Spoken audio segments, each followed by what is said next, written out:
Hello, good afternoon to everybody. My name is Michael Laubenheimer. I'm from the European Research Executive Agency, and I'm the project officer of this project, Green Steel for Europe. And I'm happy to welcome you to this final conference. All out you and on your screens. Unfortunately, or fortunately, it is due to Corona, we still have to go on virtual conferences. The good thing is that certainly more people are able to attend this afternoon and the session tomorrow morning. So I want in particular to give a warm welcome to the members of the European Parliament, who were actually the initiators of this joint project, and also to the colleagues from our parent DGs in DG RTD and DG GROW. Before I hand over to Christian Stroyer, who is a project coordinator, I want to give you, however, share with you some statements I have found in a recent interview. Let's try if it works. It was an interview of the CEO of ThyssenKrupp, Martina Merz, in a German newspaper, which is for a large public. So it's not something discussed in a bubble of steelmakers, but it's really discussing steel making issues, clean energy, clean steel in a wide audience. And I would like to share a few statements of her from this interview. Firstly, she said, we all have missed that. And when talking about clean steel and sustainability, meaning that we are all a little bit late in what we are doing. So some need to speed up the process to come to clean steel and sustainability.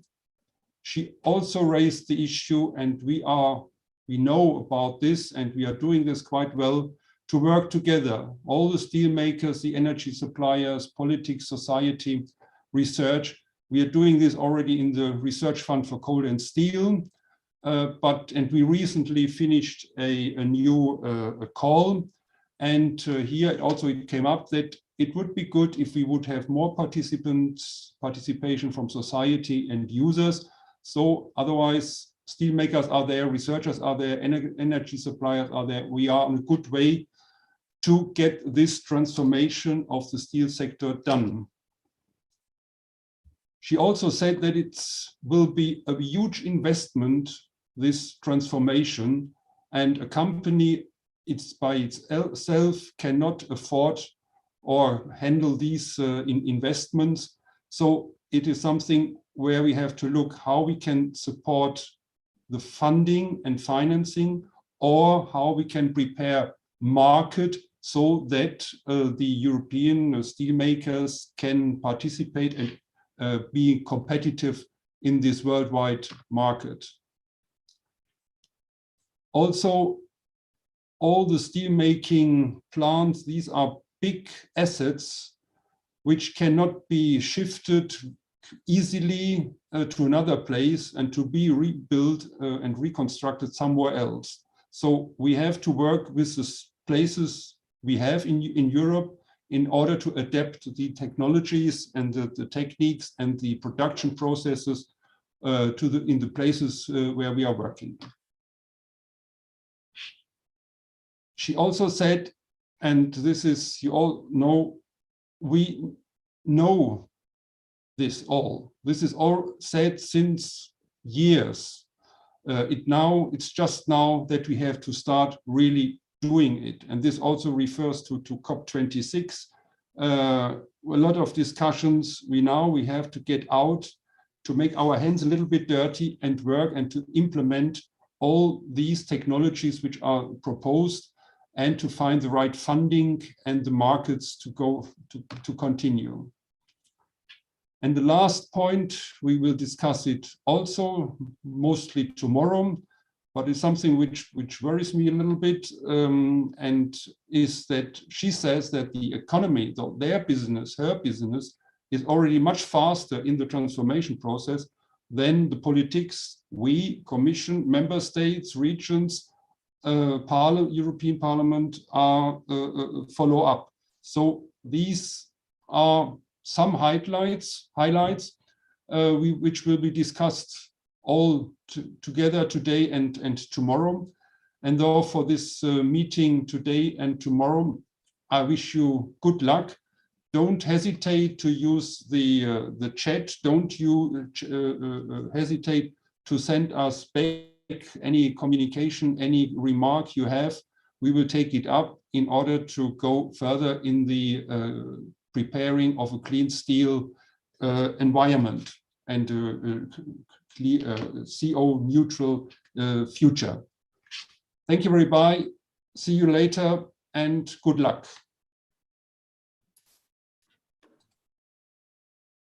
Thank you very much, Michael, for this welcome to the event. I would like to also welcome from our side everyone that has joined us today on Zoom. We have over 120 participants online and several others that are following the event as is being live streamed as well on our CEPS YouTube account. So you can also rewatch the event or share it with colleagues if that's of interest to them. From our side, welcome everyone to the Climate Neutral Steelmaking in Europe conference. My name is Christian Stroya. I work as a researcher at CEPS.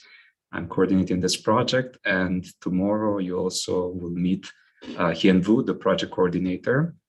And along the sessions of today and tomorrow, you will find the project results of this very interesting project. So you will meet our other partners as they'll present the results and engage in conversations with our panelists and also with you. So we do encourage you to join in. Please use the Q&A function that you see at the bottom of the screen to pose your questions to the panelists, to the speakers. Also, if you're online, if you're tweeting, please use the official hashtag, hashtag GreenSteel4EU for this conference. And if you have any other remarks after this conference, any comments that you want to make to us or to our colleagues from the European Research Executive Agency, please send them as well in writing. We will collect all of them as input. So without further ado, I would like to give the floor to Mr. Jonas Fernandez, an MEP, a member of the European Parliament from the SND, who will have the keynote. Mr. Fernandez, over to you. Okay. Okay. So first, thank you very much for the invitation, and of course, it's a pleasure to be here with you. Maybe it was highlighting what I do in this session, because as a deputy, I work in the Committee on Economic and Monetary Affairs, in the BAT committee, and also in the FISC subcommittee. So I'm not a member of ITRE, nor am I a member of ENVI. So what does an MEP like me do in a session like this? Well, my constituency, Asturias, is a very small region in the northern Spain, specialized in industrial production. More than 20% of our GDP comes from the industrial sector, with a very relevant companies in the production of steel, aluminium, zinc, fertilizers, wind turbines, and a whole series of industrial products whose viability depends critically on the ecological transition in that we are immersed. And on that path, we must incorporate some considerations. First of all, Europe has been leading the world and must continue to do so in the decarbonization process. Europe created years ago the first major market for CO2, which we must now reform. And it has played a key role in achieving the Paris agreements that we must comply with. However, this priority objective must be approached taking into account at least two additional considerations. First, on the one hand, and after the experience of the current pandemic, it's clear that the Union must also advance in the design of so-called strategic autonomy. An autonomy that refers to the necessary progress in the matters of foreign affairs, defense, security, but also an autonomy that in certain key industrial sectors allows us be less dependent of third countries. This security of supply, the absence of which we saw in the hardest months of the pandemic, but also now in the face of the supply problems and bottlenecks in the international production and distribution chains that are putting prices under pressure. And on the other hand, we must advance in this decarbonization process while maintaining the competitiveness of our industry to minimize the effects of this process or the effects that this process can generate on prices and with it on the distribution of income. In other words, we cannot go deeper in a transition that must be paid for by those who have less and now at the cost of deindustrializing Europe with high cost on employment, but also on strategic autonomy. For all these reasons, the road ahead is not easy. Advance steadily in the ecological transition, minimizing the cost and distributional effects of this travel, while also advancing in strategic autonomy. In this bet, in this roadmap, the development of green steel is fundamental. Already in the last mandate, I had the pleasure of presenting to the European Commission the first pilot project to advance in the design of this future green steel. And now I see with satisfaction that such an initiative, tentative at the beginning, has been consolidated with a project to large scale we are working on. And the advancement of green steel is critical from the transition because it responds to that triple challenge that was previously announced. First, it helps us in the decarbonization of our economy. Second, it strengthens our strategic autonomy. And finally, improve our competitiveness with the development of a technology that sooner rather than later will be universal. During the intense 18 months of work it has taken, the Green Steel project has significantly contributed to identify challenges and propose solutions to make transition toward low greenhouse gases emissions steel industry. Among the most important findings and conclusions of the publication included in the project, I would like to highlight some general but very significant and eloquent ones. First, several technologies such as hydrogen, biomass, or electrolysis have been identified as useful to be implemented in order to reduce greenhouse gases emissions. Second, implementation of these innovative technologies in EU steel production sites requires a large investment. There is a necessity to increase both private and public investments in technology to achieve the overall goal of a competitive green steel industry in the European Union. Collaboration and coordination of public and private actors is key. And third, support programs for public administration at all levels are also needed to achieve this goal. Regarding the support policies from public administrations, although much still remains to be done, I would like to highlight 3 EU programs that, in my view, will significantly contribute to foster the development of a green steel industry. And again, first, the Clean Steel Partnership established between the EU Commission and the European Steel Technology Platform, a key support the EU leadership in the transformation of the steel industry into a climate neutral sector by promoting innovation and implementation of vanguard technologies through a clear roadmap, including defined targets to be achieved in 7 to 10 years.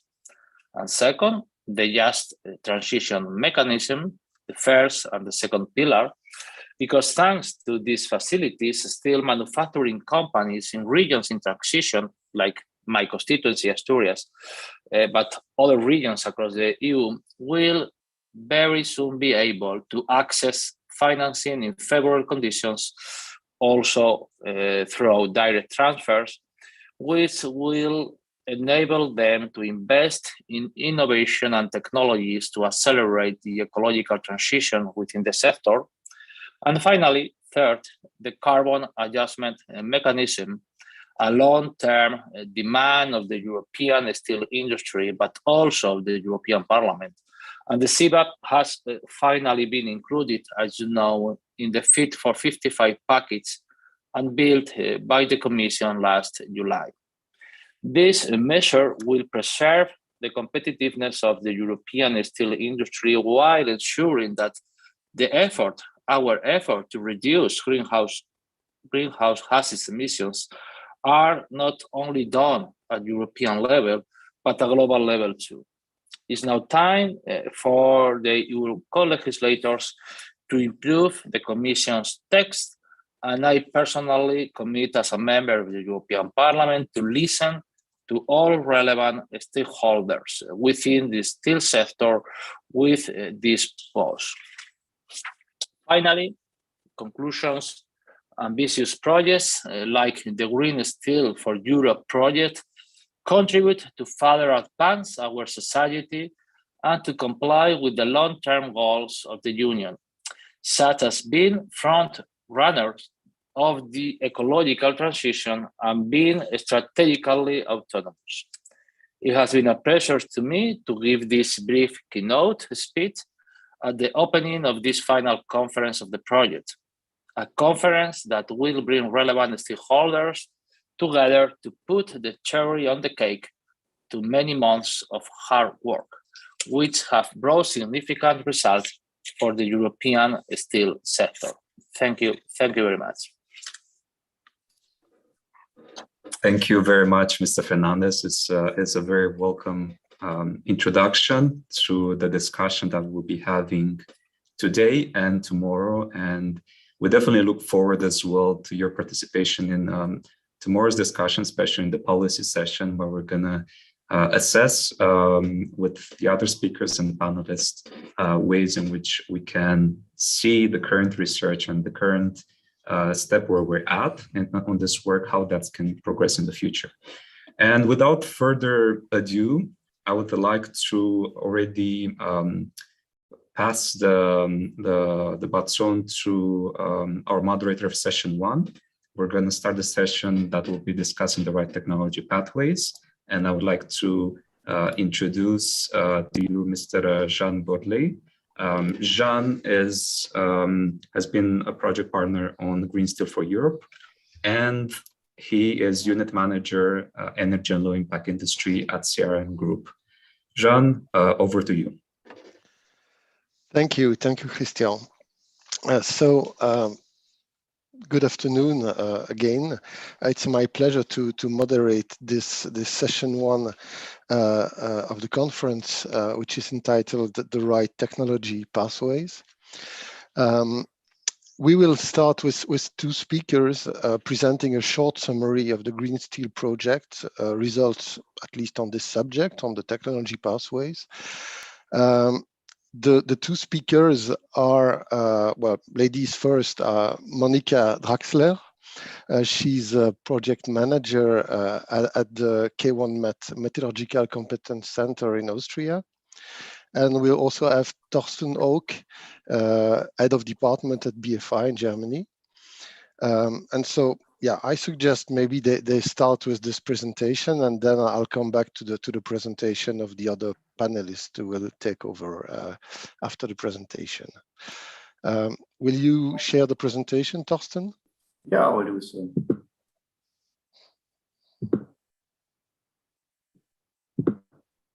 So thank you, Jean, for the introduction, and thank you again to Monica for the presentation of this part of the session. So I want to present the technological part of the project.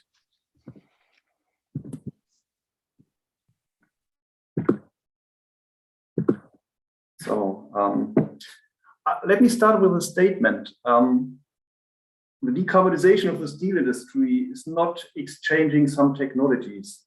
It's a real industrial revolution because it touches almost every supply and process chain of the steel industry. So we need a really wide focus of the work. So we start, what you can see here on the right-hand side, with the technology and its development. We have to consider the industry, the relevant framework conditions, and also the implementation into industry, which is the main part in the end. And we also have to cover the policy aspects, which will be part of the presentations tomorrow. The project started in the beginning of last year, and in the meantime, and it's finished in October. In the meantime, we did a lot of desk research, and we also did a lot of stakeholder consultations. That is a large team led by chefs to ensure an independent view on the project and on the problem. And we have also 7 research and technology organizations all over Europe to make sure that we have a local and technological competence inside the consortium. And last but not least, we have Eurofair and ESTEP to ensure the communication and the engagement of stakeholders. So we have mainly 3 parts of the presentation. We will start with the technology development and the prognosis of the further development and the relevant aspects, which will be done by Monica in the next step. Then I will do the next step, which is the analysis of possible decarbonization barriers. And finally, the main part, which is related to the actual emissions, the industrial deployment pathways. So I give the word to Monica.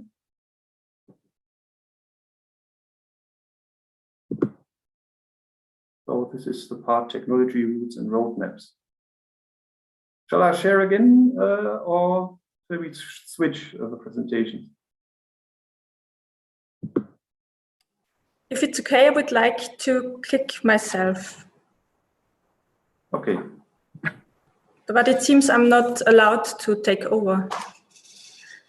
So if you click, it's okay for me. Okay. So good afternoon, ladies and gentlemen. I would like to start with a few fundamental definitions to create the common understanding of the project Green Steel. The information that has been gathered within the project is based on a desktop research, as well as stakeholder surveys and outcomes from the previous RFCS project, Low Carbon Future. In the project, we mainly focus on direct emissions and indirect emissions. The considerations include that the electricity used originates from renewable energies. So taking all that into account, we started by identifying CO2 mitigation technologies within the iron and steel industry. These were then further analyzed by their technological approach, their current maturity, their expected development, and the influencing framework conditions.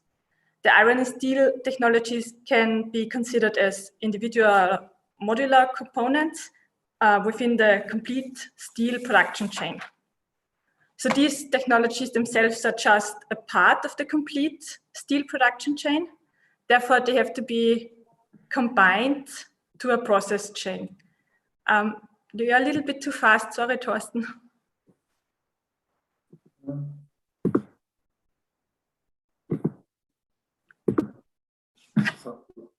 Yes, that's fine. So therefore, we have to combine the processes and to add possible but not mandatory pre-treatment and subsequent downstream processes. The combination of these technologies is defined as a technology route. A roadmap is then created when we look along the timeline of these technology routes. As each and every steel plant is different and unique, the implementation potential of technology routes is linked to local framework conditions, and the plant-specific framework conditions must be considered. This will be later discussed by Mr. Haug in the topic Decarbonization Pathways and Scenarios. So within the scope of the project, we decided to make a pathway-based classification aligned with the Eurofarb principles. So the current pathways are smart carbon usage, carbon direct avoidance, and circular economy. The circular economy approach targets a zero waste concept and complements the other pathways. Smart carbon usage focuses on the optimization of the existing and carbon-based processes. These technologies can be supplemented by carbon capture and storage, and in case not all the captured CO2 can be utilized. The carbon direct avoidance pathway focuses on the development of new steelmaking processes using fossil-free reductants and renewable energy sources to produce steel from iron ore and avoiding the generation of carbon oxides. So we identified 5 CO2 mitigation technologies within the pathway smart carbon usage, which are iron path reactor smelting reduction, gas injection to the blast furnace, substitution of fossil energy carriers by alternative carbon sources, high quality steelmaking with increased scrap usage, and carbon oxide conversion. And we also identified 4 mitigation technologies within the pathway carbon direct avoidance, which are hydrogen-based direct reduction, hydrogen plasma smelting reduction, alkaline iron electrolysis, and molten oxide electrolysis. Due to time constraints, I won't go into detail here, but I can recommend deliverable 1.2, which is publicly available. The main auxiliary processes connected to these technologies are carbon capture and hydrogen generation. So 4 promising technology routes were developed within this project. The first one is based on the conventional blast furnace, basic oxygen furnace plant, into which a number of CO2 mitigation technologies is incorporated as add-ons or retrofits. The heart of this route is the blast furnace. So you can see the conventional integrated steelmaking route in gray, and on the left-hand side on the next slide, you see possible combinations added in green. Although there are changes, the process units are not changed or replaced, there are significant changes to be carried out. For instance, energy and gas networks will require adaptation. The CO2 mitigation potential depends on the combination of technologies. The options can be integrated from a technical point of view to many steelworks, and thus enabling significant decarbonization of the European steel industry on short term. The deployment is strongly linked to the needed framework conditions, such as availability and price of alternative carbon sources, the marketability and price of carbon capture and utilization products, the acceptance and cost of carbon capture and storage, and the availability and price of CO2-lean electricity and hydrogen. The second technology route is based on hydrogen-based direct reduction. Similar to the technology route before, I start with the process chain of the integrated steelmaking route. Utilizing this technology route, all iron and steelmaking units have to be replaced with new production steps, which you can see on the next slide. This route also have the possibility of a short time CO2 mitigation via natural gas-based direct reduction, which can be utilized as an entry point to this route. These routes have a mitigation potential of almost 100% when utilizing 100% hydrogen and in combination with renewable energy compared to the blast furnace basic oxygen furnace route. The effect of carbon-free processing must be clarified. Also, the transition of these processes will require a new energy system without or with minimal carbon input. A higher degree of electrification will also require strengthening of high voltage grids. Moreover, new hydrogen supply infrastructure will be needed. The next technology routes are based on two smelting reduction technologies, the iron bath smelting reduction and hydrogen plasma smelting reduction. The iron bath smelting reduction is an iron making technology. This route reduces CO2 emissions by about 20%. To reach higher mitigation potential, it can be combined with carbon capture and utilization and storage or storage. By utilizing the hydrogen plasma smelting reduction, the entire iron steel making chain is replaced by directly converting iron ore into steel. The CO2 mitigation potential is close to 100%. Within these technology routes, scale-up and industrial demonstration needed to be addressed. Furthermore, availability of prices of alternative carbon sources, CO2 lean hydrogen and renewable energy are topics which represent important framework conditions in this context. The next technology routes are based either on alkaline iron ore electrolysis or molten oxide electrolysis. The alkaline iron ore electrolysis or electrowinning is a direct deposition of the iron ore from its ore on an electrode. The output are iron plates, which must be melted in an electric arc furnace. The molten oxide electrolysis is a technique that enables the direct production of metal in the liquid state from oxide feedstock. The CO2 mitigation potential of both technology routes is almost 100% without any need of carbon capture and utilization or storage. Regarding the development of these technology routes, research and development activities are needed. Similar to the hydrogen-based direct reduction, the effect of carbon-free processing needs to be addressed. The transition will require a new energy system with low or no carbon input. So now I'm handing over again to Mr. Haug, who will describe the barriers. Thank you very much.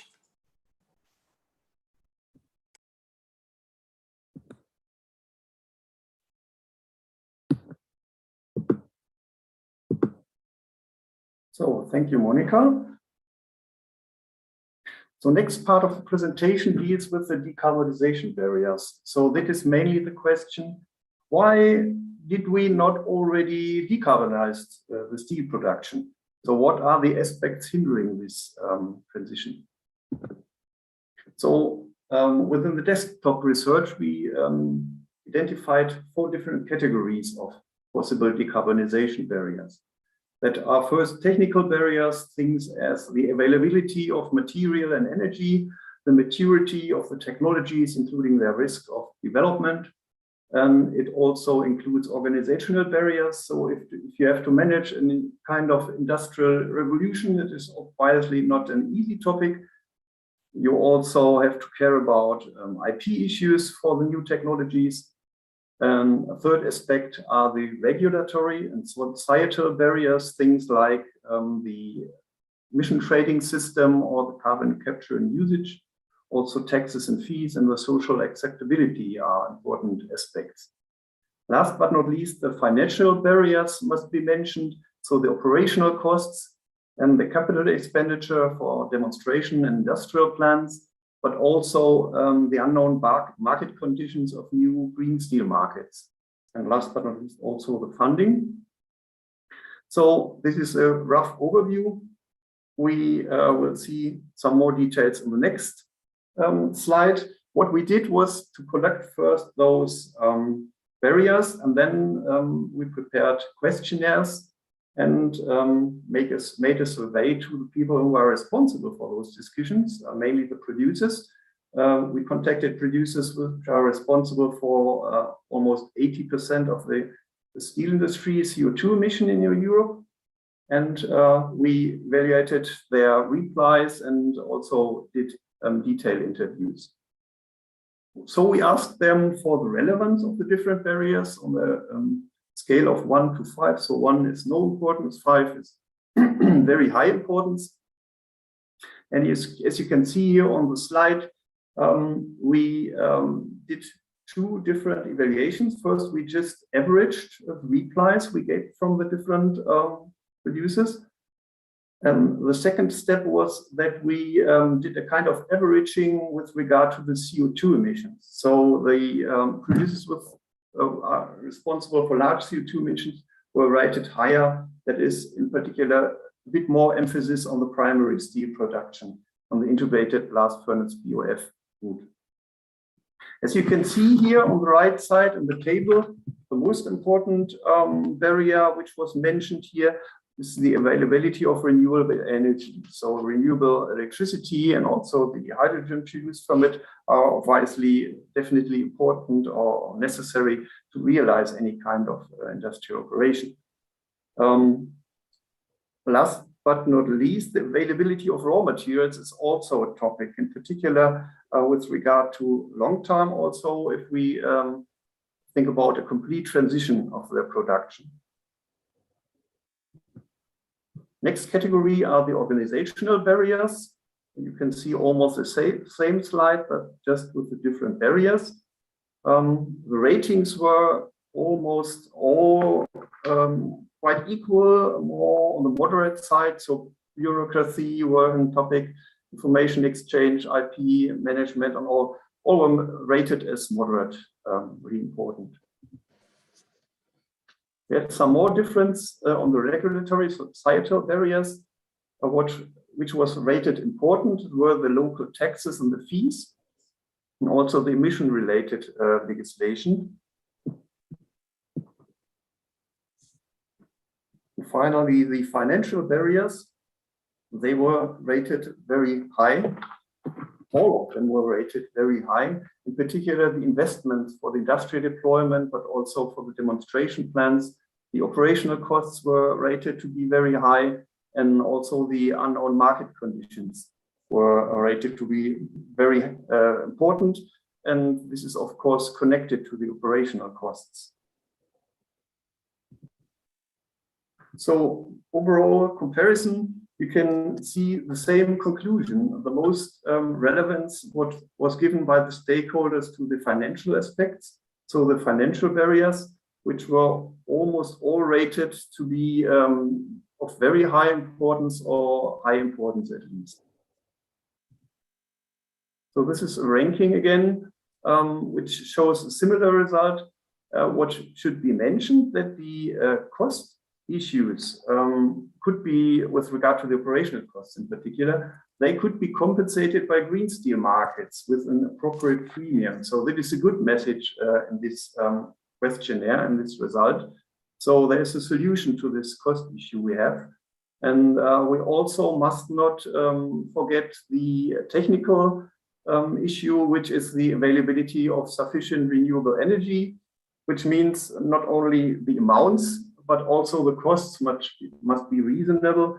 In particular, if we have to consider the comparison to coal, which is usually a rather, or which has been in the history, a rather cheap energy source. So electricity has to compete to coal prices in the end. That is not an easy task. So now we come to the final and most important step. We synthesized all our results into a prognosis of possible industrial situations, which we named Decarbonization Pathways.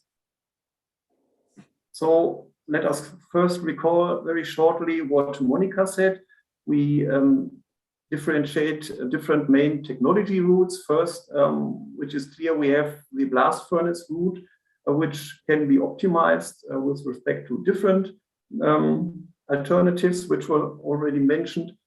But it seems like the next big thing is the direct reduction. So it is the second main technology route, and all other technologies, we group them because they are not important on the short-term scale, more on the long-term scale, because they need some further development. So the smelting reduction and the electrolysis technologies. So what are pathway scenarios now? Pathway scenarios, we call them prognosis of useful or reasonable industrial production shares of the different technology routes. So they give indications about the production shares which need to be adjusted with respect to the current situation, mainly blast furnace production. And also we have to consider and to estimate the CO2 mitigation which can be reached. As you can see on the right-hand side in the diagram, currently, that means 2015, we had 175 million tons of CO2 via the blast furnace route, and 25 million tons via the scrap EAF route. And the target for 2030 is, of course, to get lower. So we will save almost 5 million tons, probably due to the lower CO2 load of electricity. But we need to save another 45 million in order to reach those topics. So what we did, we produced 3 different scenarios, which with a different share of production of the relevant technology routes, which are the optimized blast furnace, the direct reduction based, and the other technologies, and also scrap EAF based routes. So what information did we use? We first, of course, looked to the CO2 mitigation targets, the new national ones and the European ones. And we also looked into already published roadmaps. And we evaluated the stakeholder consultations with this respect. Relevant factors were the technology maturities of the technologies and also the production costs, in particular with regard to the cost of renewable energy and the emission certificates, but also the resources and infrastructure with regard to hydrogen, for instance, and the alternative carbon sources were important. And in the end, also individual site conditions, mainly the investment cycles were important. So how did we derive those scenarios? First, we prognosed the local and national framework conditions, which were identified to be important for the corresponding technologies. Then we appraised those framework conditions by coupling them with the local, especially the national steel production amounts. And then we fused these results with the investment cycles and site-specific information. We had a list of all large sites to be evaluated for this. And we synthesized this into a basic overall European scenario, which we called mixed implementation.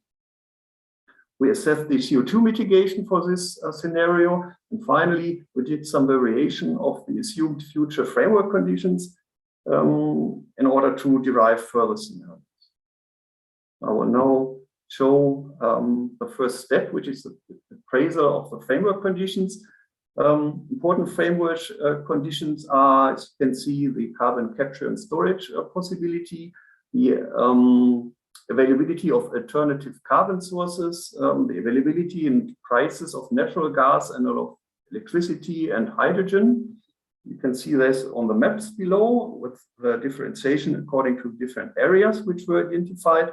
And what you can also see are the circles which stand for the sites and their corresponding production.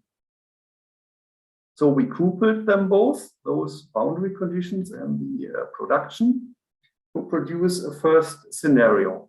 And you can see this on the colorful circle on the left-hand side.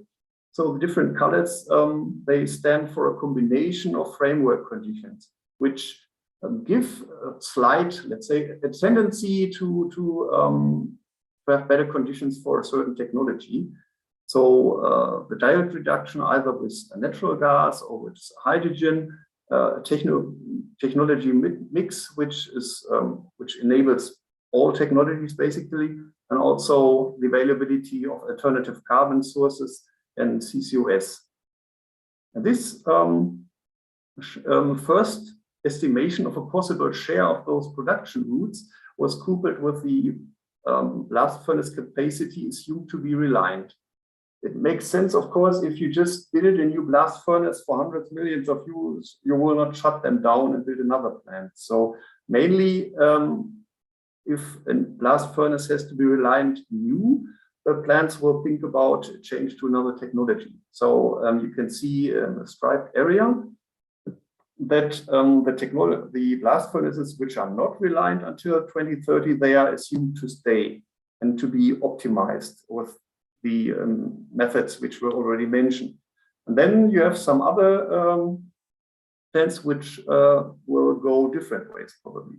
So that is the result of the first scenario, mixed implementation. And you can see this here, that the production shares on the left-hand side in this circle.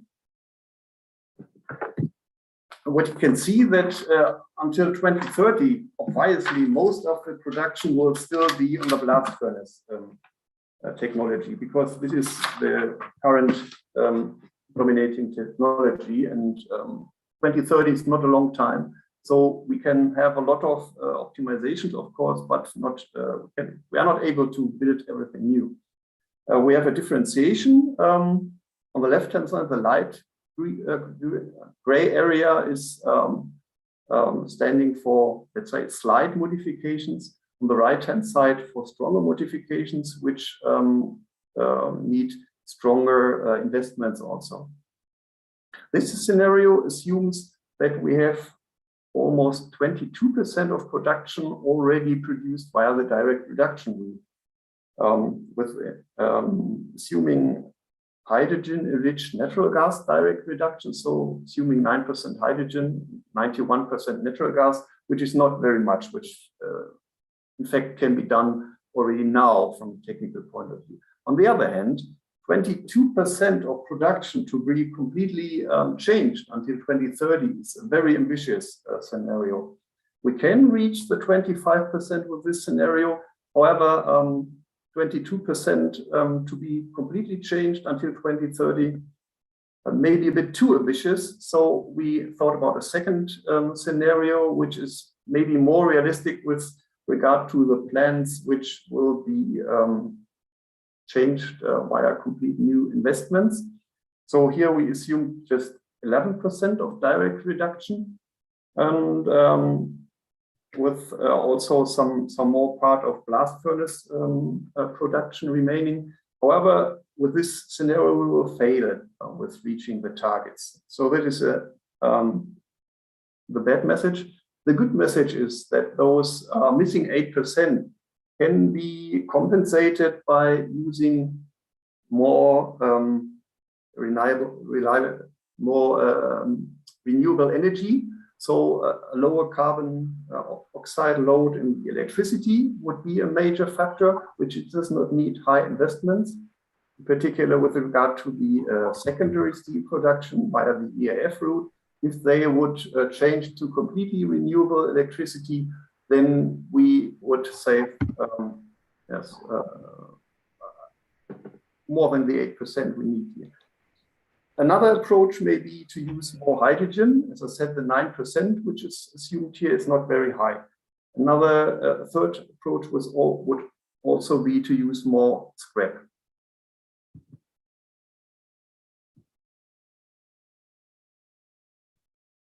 So a third alternative we thought about was the increased hydrogen availability. If we want to decarbonize the steel production, the main first criterion must be to have the renewable energy, and that is electricity or the green hydrogen, of course. And we would have, if we would have more of it and still assume the 22% of direct reduction based production, then we could increase the production. We could increase the enrichment up to 23% in the overall average, and this would also enable the 25% of CO2 mitigation. So looking to 2050, it's quite a long time to go. And of course, we have no crystal ball to look into the future to assume the future boundary conditions, and also the development of technology cannot be estimated. But the good message is we can assume that the green hydrogen should be widely available, and also the scrap availability is usually assumed to increase. So we have an increase of the secondary steel production, which saves emissions, of course. And additional technologies like the smelting reduction, iron ore electrolyzers will probably be available. And also the investment cycles are not longer a limiting factor. So in the end, the result will depend on the success of the different technology routes. It can vary very strong. So this is just an example for a possible scenario. We may have a lot of direct reduction. We will have maybe 16% or maybe even 20% more of secondary steel production via the scrap EAF route. However, this is still limited by the scrap quality and the amounts of appropriate quality we have available in Europe. So probably also we'll have some new technologies as shown here in green and in orange. So we will have CO2 mitigation, which can quite easily be reached 84% of mitigation or even more. In the end, we have to consider different phases of this decarbonization industrial revolution. Now we are in the first phase, so we are about to build the first industrial demonstration plants, and within this phase, different framework conditions are important than in the future phases. In phase 2, which means first roll out according to local conditions, and in the last phase, which means a massive rollout in the long term with respect to the technology, which is a new best available technology, and then maybe 2050, maybe 2030, whatever. So on the short term, on phase 1, the important framework conditions are the infrastructure. Of course, I need a strong electricity supply. Of course, I need things like hydrogen pipelines. And also, I have to compensate the cost issues which were mentioned. So we need a lot of funding for research, of course. And these three aspects, the cost issues, the funding for the research and infrastructure are the main aspects. In the next phase, let's say 2030 and afterwards, we still have to look at the infrastructure, because we need still a lot of more hydrogen and electricity. So we need a broad availability of the renewable energy. And we still need a broad funding of research, because the technologies, they are implemented now for the first industrial plants, but they are not far as mature as the current technologies are. And we will still have a mix of technologies between sites having still blast furnaces and at the same time have a direct reduction plant. So we have new kind of integrated plants which will consist or which will exist in this time. And finally, the phase 3, on the long term, we can assume that the new technologies should be fully competitive, and we still need some funding because the technology still needs some further development. We still need infrastructure. However, it is still far away. So currently the focus should be on the phase 1 and the phase 2 in order to get started. So let me do some final remarks and conclusions. We identified as most important key routes the optimized blast furnace BOF route, because it is the currently existing one, and we cannot change everything until 2030. It's quite a short timeline. But also the direct reduction, which seems to be the next big thing in the primary steel production with hydrogen enrichment. Then we have to conclude that the decarbonization will be stepwise. So it will begin within the next years and it will take probably until 2040 or longer. So we'll have a long transition with a mix of technologies, also inside the decarbonized route. So we'll have a new kind of integrated routes in the different sites. And these integrated routes also have to be optimized with respect to the cycles of materials, and also with respect to the gas cycles, and with respect to the management. Then the industrial implementation of decarbonization technology is dominated by framework conditions. So we identified important costs, of course, the availability of resources and infrastructure, the legislation, and the site-specific conditions as the investment cycles. And the good message is that the higher cost, in particular the operational costs, they could be compensated by premium markets for green steel, if we have them. So that is an important topic which will probably be discussed tomorrow. And current framework conditions are still hindering the decarbonization investments. So it is quite important from our point of view that the policy actions must be taken now to enable the 2030 targets, because it's almost tomorrow with regard to investment timing. So that was a summary of our results, and I'm interested in your comments.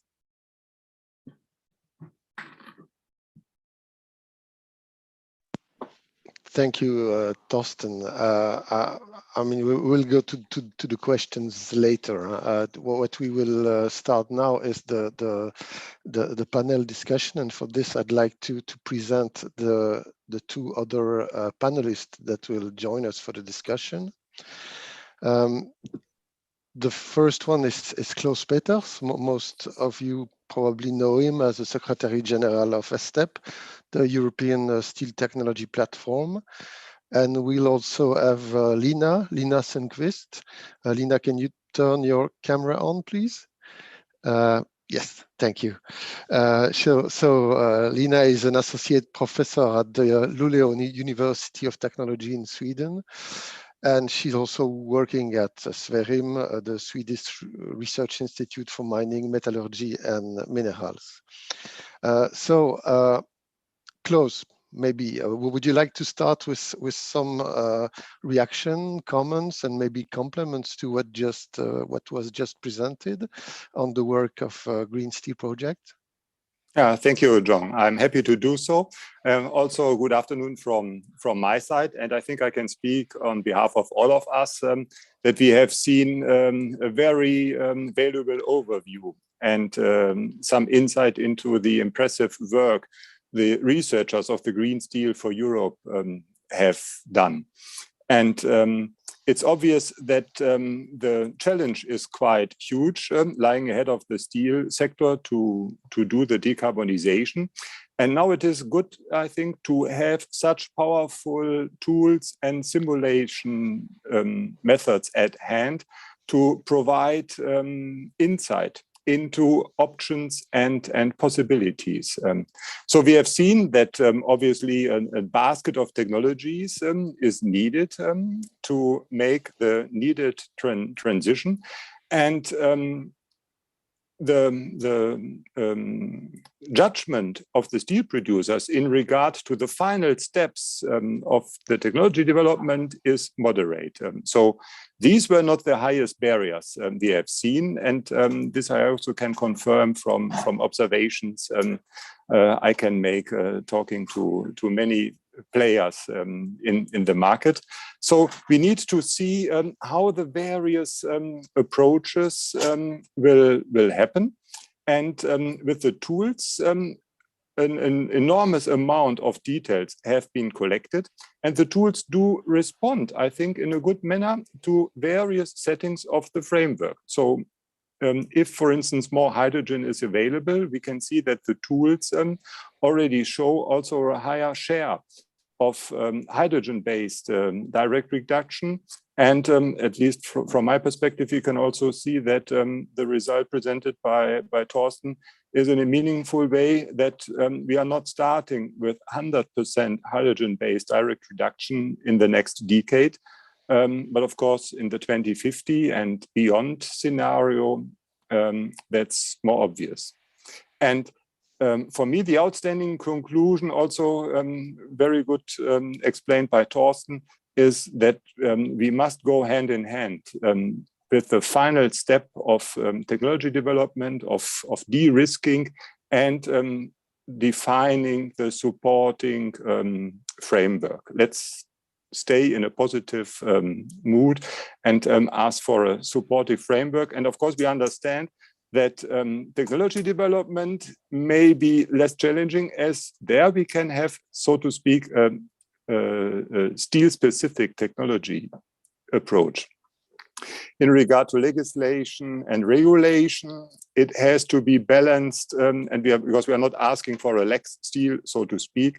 So if we have carbon border adjustments and incentives for green products, yes, steel is a candidate for this, but of course also other products. We are fully aware of this.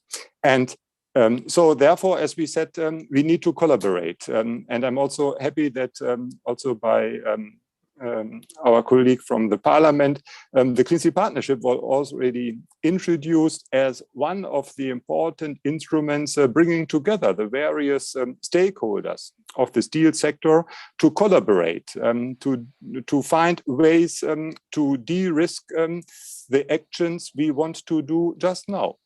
And this was also, I think, a very important statement of Thorsten. Yeah, time is almost up. If we really want to deliver, we cannot wait for something to happen. It must start now. Thank you very much. Thank you, Klaus. So indeed, all these are very important points. And yeah, I'd like, before we start the discussion, again, to give the word to Lina, to have also a different view on the results that were presented and on her views on these important aspects. Lina, you have presented a few slides, I believe. Yes, I have 4 slides I prepared for. Would you like me to share it, or will you do it? I think I can share it. Okay, please try then. Let's see. I need to use that one. Yes, it's coming. And then I will make in presentation mode. Do you see presentation mode? Yes, yes. Yeah, so I have a small reflections. I really like the presentation by Thorsten, and I think I agree on most of his points. I think it's very positive to see that there is such a broad spectrum of solutions identified in this project, Green Steel for Europe, as the resources in each country will influence the possible route significantly. And I was looking into a little bit on the World Steel Association homepage and looked into the steel production. And as you can see from this graph, we are still increasing the steel production in the world, which means that we need this primary steel production.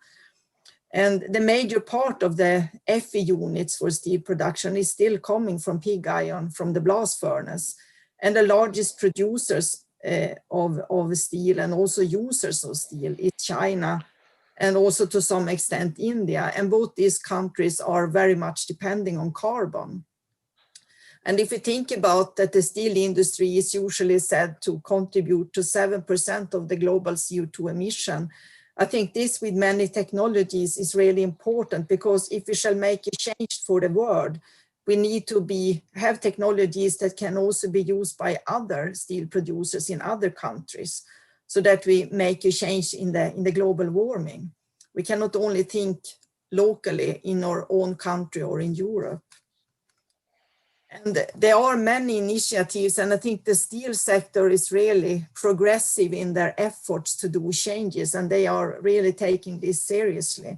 And in Sweden, we have 2 examples of this, using hydrogen for direct reduction, and after that smelting the DRI or HBI in electric arc furnace. And these are really nice examples, but we also have to consider that the resource deficiency that might occur, and that also Thorsten and Monica indicated in their talk. So the electricity has both to be produced and supplied in a good way in the country, and we need high quality iron ore and scrap, sufficient amount and right quality. And by using varied technologies, maybe these restrictions will not be so so difficult as if many steel producers are going the same route. And I know that biocoal is something that has been quite debated to be not so CO2 neutral. But if you consider that biomass doesn't have to be pure wood that we like to build our houses from, it could be residual materials like from the paper mill industry, food waste, or agricultural products that are waste. And if we produce biogases or liquid fuels from these, or solid products, we can get quite nice reducing agents that are CO2 neutral. And if we remove the CO2 from the biogas, we have in principle pure methane. So I think in this case, it's more a capacity deficiency that we have at the moment. But if we can solve that, this could also be potential sources for decarbonizing the steel industry. And we have made quite a lot of research on this, both theoretical as well as on pilot and industrial scale. I think both Sweden and Finland has worked a lot on these topics. So biocoal can be added via briquettes, by injection, or maybe as part of a coking coal blend. From experiments with coke making, it seems reasonable to make coke with 5% biocoal, maybe up to 10% in some cases, and still get a decent coke quality. And the positive thing with this is that we can use existing infrastructure. So if part of the steel industry aim for this solution, it could be nice. And if we combine these three different addition methods, we can actually reduce the fossil CO2 emissions with 20 to 40%. 20% is if we use a torrefied biocoal, and 40% if we use charcoal. And if we also include carbon capture and storage with 95% capture efficiency, we can capture more CO2 than the fossil reducing agents are producing, meaning that we are getting on negative CO2 emissions when we account only the fossil CO2 emissions.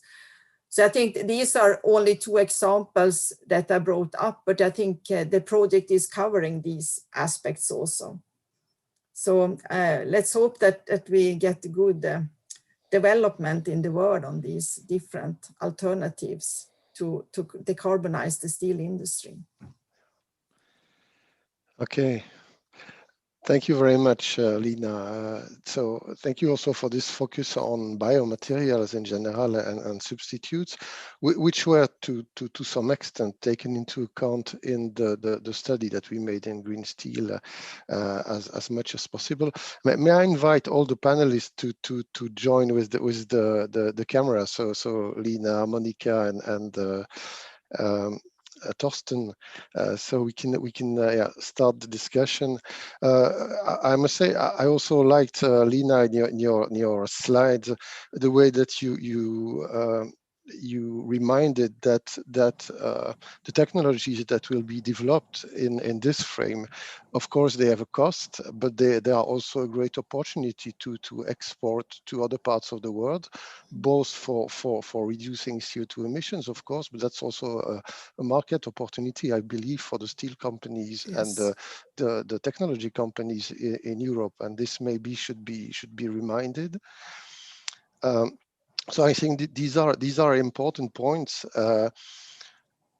Just to start the discussion, I had myself a question to you, which is, I know, a difficult one and quite large question, but we all know that we have many steel plants in Europe which are very efficient, and this is of course a very massive asset, both in terms of equipment and knowledge. So I think one of the key points is to favor the deployment of low carbon technologies, is to find the best way to use this asset and to exploit it in the next years, despite the technological change that we are facing. So I don't know what are your views on this, and what are the key points for you to let's say to start this transition in a way which is smooth but still very efficient and fast, as we have seen necessary?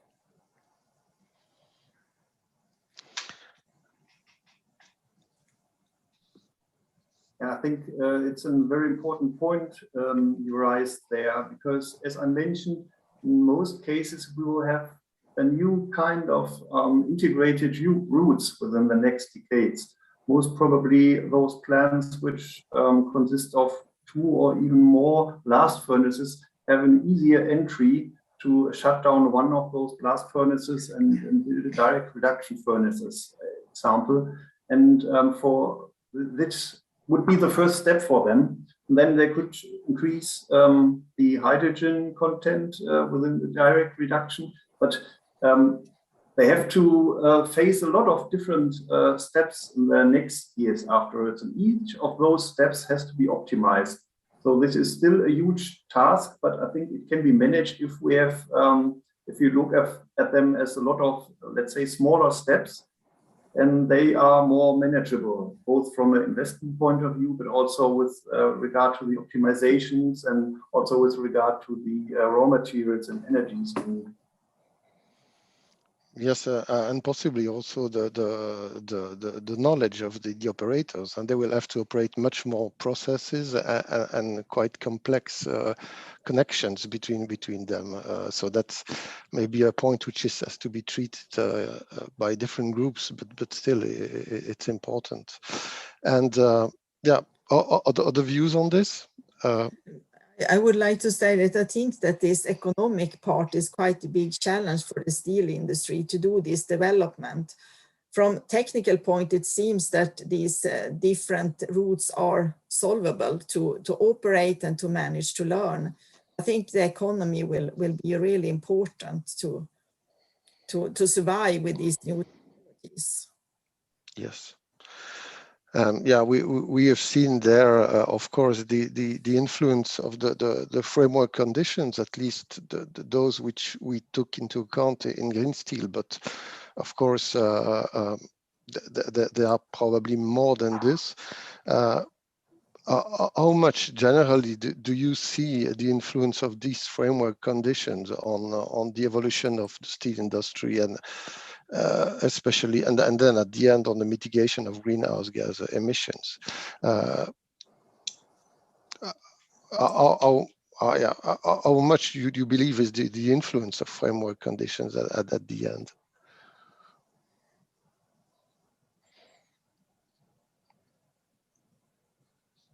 My feeling would be that the decisive aspect or effect will definitely be the two aspects of the operational costs, that is the ratio of the electricity costs and the current fossil fuels costs. And we will have a rise of operational costs, so that's for sure. So the important second step are really the markets. So we need green steel markets which enable a premium. And if we are successful with this, the higher operational costs are not a hard issue. But if we are not successful with this, it will probably be very hard to realize mitigation.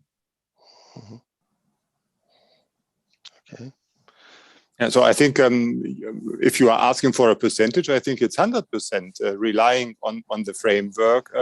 We know that the local situations for the steel producers in Europe differs if you compare the characteristics in North, Central and South Europe. So therefore, we also have a basket of technologies to mitigate the CO2 emissions. And now the question is, if we do the transformation, I think most of the times transformation relies on, at least in a reasonable time, in additional capacity. If we go for CCS then and also CCU, there we may not go with an additional steel capacity, but if you go to direct reduction, normally you first install the direct reduction and then for some time you have additional capacity.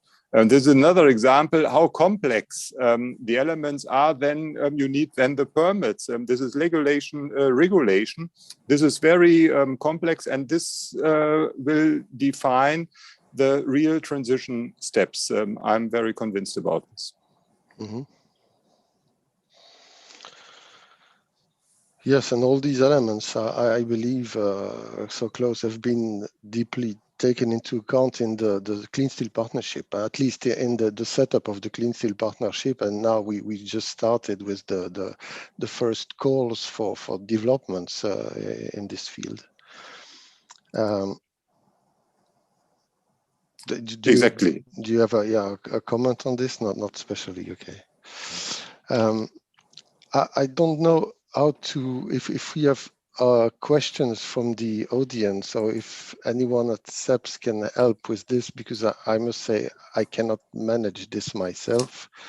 I don't see too much raised hand at the moment, but I'm not sure. I'm looking at the right place. But if you go to this Q&A in the bottom of your screen, you can click that and get up the questions. So Jean, we will have from our team here and Vu who will read some of the questions to you, and we shall see how we have time to address them. Ian, over to you. Good. Thank you. Thank you, John. Thank you, Christian. So there are quite a lot of questions to the panel now, so I would like to combine them so you can answer them in batches. The first two questions related to the use of renewable electricity or renewable energy in steelmaking. So we have a question from MyPower who asks, why do we need to strengthen the grids, and why don't we just use hydrogen-based technology instead, because it can be more cost efficient? A second question comes from another participant. It's about the accounting of CO2-free renewable energy. And she said that this accounting is only true or correct if we can have 100% of renewable energy in steelmaking. Otherwise, if such renewable electricity is mixed into the grid, then we have to count for the carbon intensity, the mix of the energy. So can some of the panelists react to these two comments first? Thank you. I don't know, maybe on the first question, maybe Monica, did you have any, did you get the question clearly on the route, on the use of hydrogen? Yes, I think I will start with the hydrogen and the natural gas grid. It is possible to inject hydrogen into the natural gas grid, but there are country-specific limits. I think in Austria it's about 4%. So there are limitations in injection the hydrogen into the natural gas grid. And I think the other question was about the strengthening of the grid. This was meant by the electricity grid. So when producing hydrogen, there are several options. One of them is electrolysis, and this process needs a lot of electricity. And not only the steel industry, I think, needs a lot of electricity these times, and the current grids are not prepared for this kind of use. And I think the other one was just a comment, and yes, you're totally right. Thanks for the comment. This was just a theoretical approach we did when we said there is the energy produced from CO2 renewable energy. But you're totally right. At the moment, this is not the case.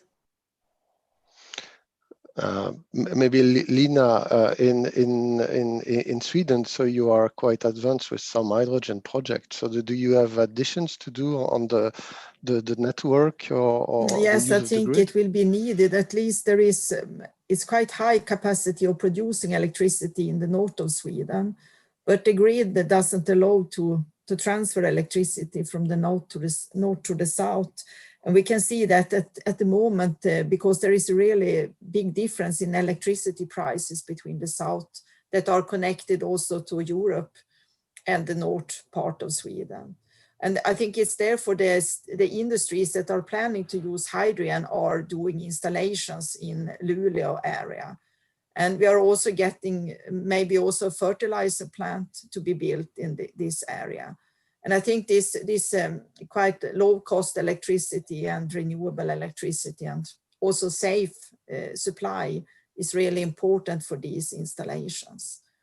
But I think we will also need more electricity in Sweden if all these all these new things are realized, as we are also transferring the transport sector to electricity and many other plants, not only the steel industry. So I think we will need more production of electricity as well. Okay, thank you. And so yeah, you're also there pointing something that we would have liked to push further in our project, which we used basically mainly national framework conditions. And indeed, we would have liked to go deeper in regional analysis, which would be finer, but also much more difficult to do. So this is maybe something we can even improve in the future for the analysis. There's one subject which we did not really discuss up to now is the carbon capture and utilization of CO2, which is still certainly an option, which is under development in some companies and some countries. I don't know, Torsten, Klaus, do you have views on this from Germany, for example?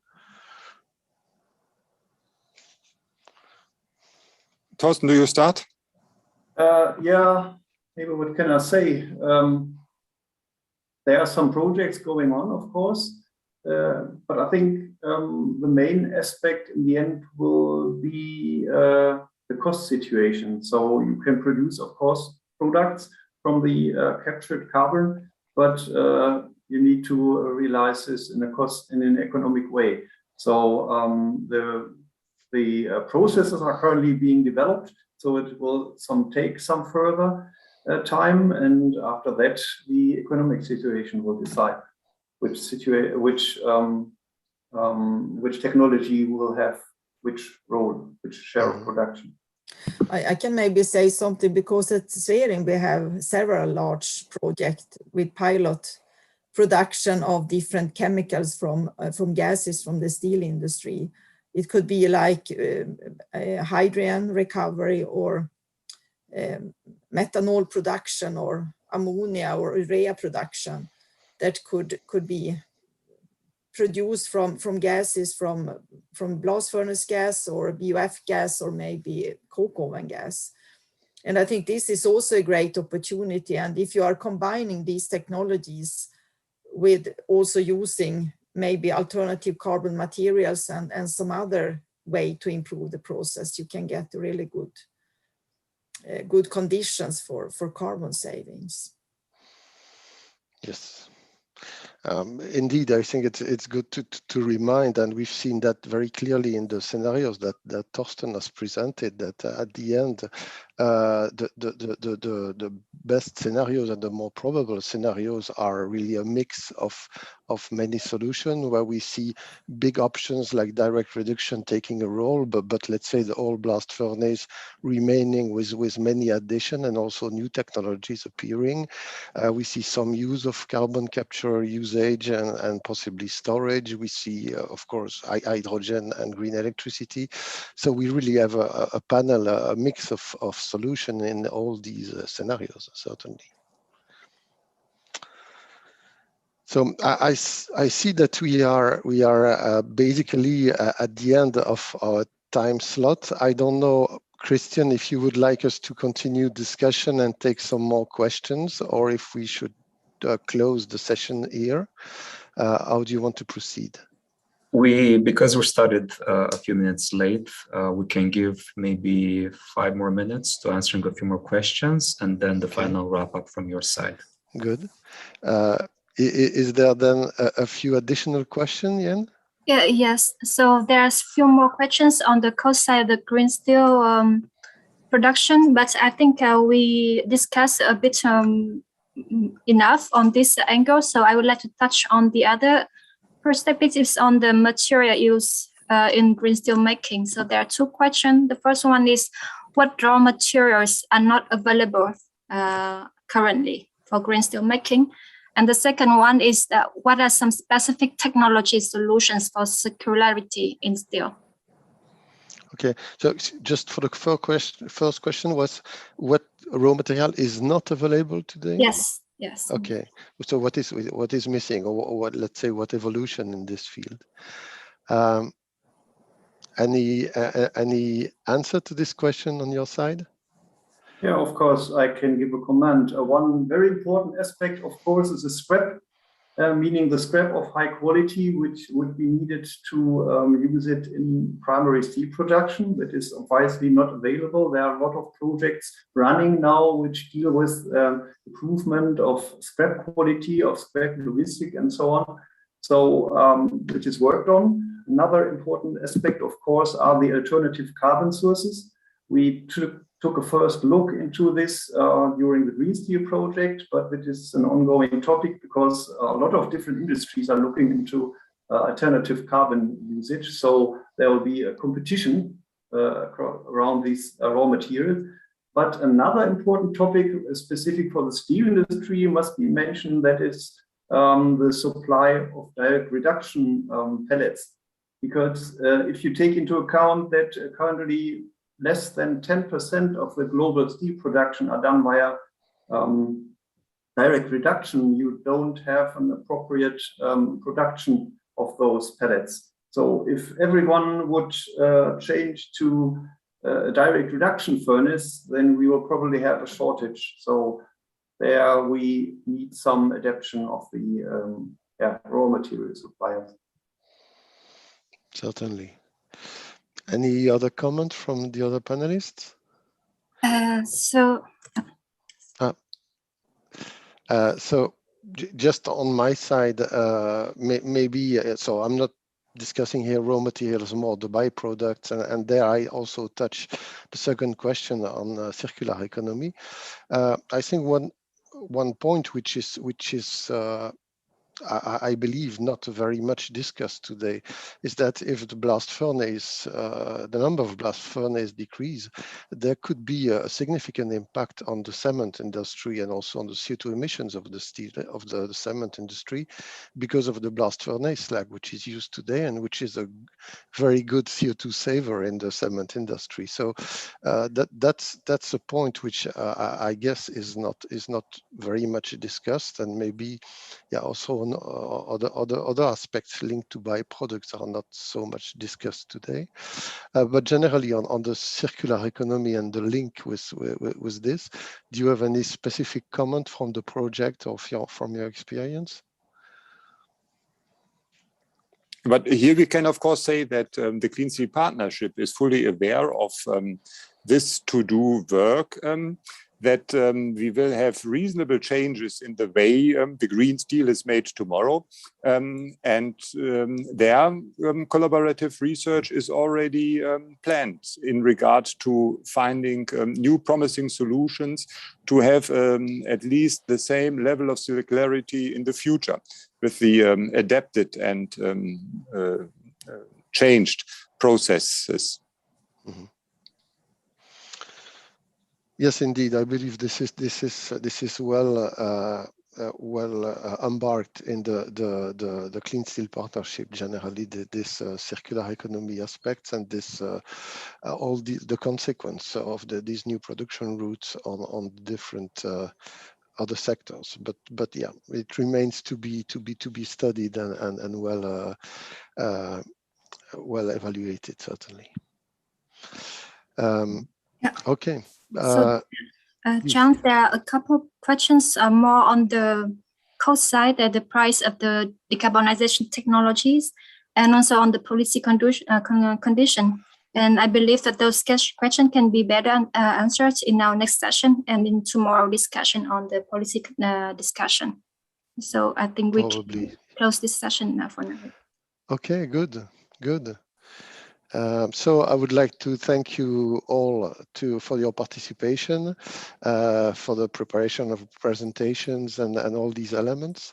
And I will give the word back to Christian for the next session, I believe. Yes, thank you very much, John. Thank you to all our panelists for this very interesting and engaging discussion that we've been following. We've seen quite a lot of interest, I think, from also our participants with their questions. We will save all of them and we'll keep them as well to exchange with the European Research Executive Agency as well.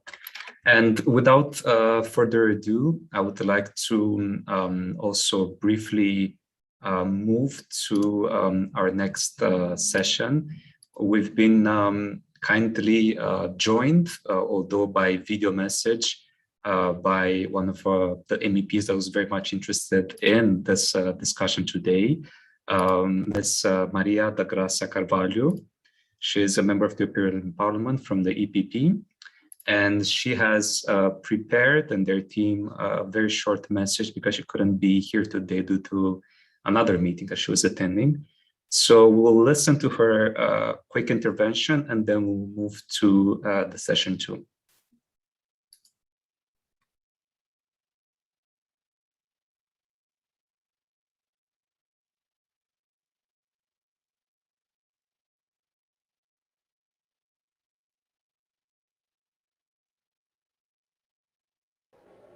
Good afternoon to all of you. First, let me thank the organizers for the invitation. It is important for me to be here today and transmit few words on this wide and complex argument. I would like to talk about 3 dimensions in my speech today. First, the technology challenge to decarbonize steel production. Second, the role of public-private partnerships to steer research and innovation efforts.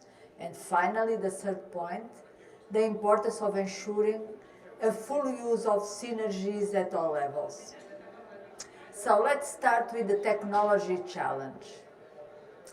The way we decarbonize steel production is still a complex issue.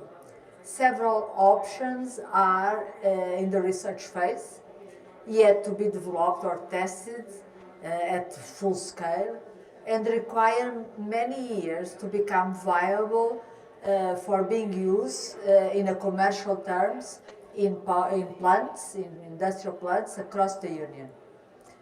Most of the sector's emissions are directly due to the use of fossil fuels, and there is the need to switch to alternative materials in steelmaking.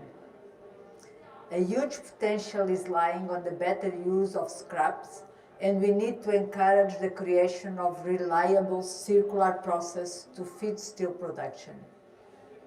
The project Green Steel for Europe is showing how alternative production methods already exist. Any solution must be seen in combination with other innovative methods such as the use of hydrogen and, for example, carbon capture and storage, and even carbon capture and utilization. All these have long horizons, and it's hard to see them in place, for example, before 2050. This is why I keep calling for prudence when it comes to impose too ambitious targets on certain sectors in particular. For example, the sub-target imposed on industry in the proposal for the revision of Renewable Directive to halve their emissions by 2030 is too ambitious, as it is not calibrated on the reality of the technological progress. The whole Fit for 55, it's a bit detached from the technological state of play. Research and innovation are essential to make sure that we are choosing the best solution to decarbonize industry without losing jobs, without losing market shares and competitiveness. Let me talk a little bit on the role of public-private partnerships.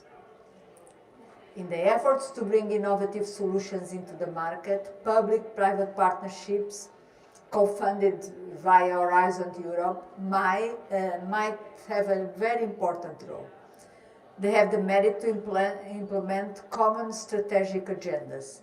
They can leverage on public funds to make sure that the key private players increase their investment in technology and research, helping us to reach our policy goals and maintain competitiveness and jobs. I'm thinking on the Clean Steel Partnership, which will be launched soon, and it's meant to validate technologies able to reduce emissions by 50 to 80% in 2035. However, it's not the single initiative that will become decisive. We shall look at the combined effect of putting together activities resulting from other partnerships and other projects. For example, the clean hydrogen joint undertaking, the EIT, kick on raw material and manufacturing, also the kick on manufacturing, the Horizon Europe collaborative projects, but also the projects under the European Innovation Council and other projects in other parts of Horizon Europe. It's very important that we really incentivize synergies, and this is my last point.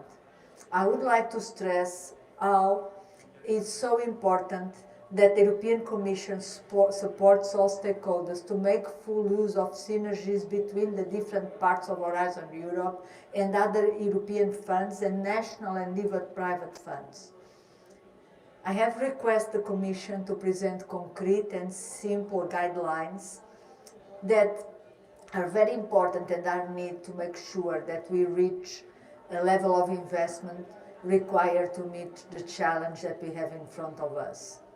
I am insisting on this point in every opportunity I have to interact with the European Commission, as for example in my role of rapporteur of the public-private partnerships.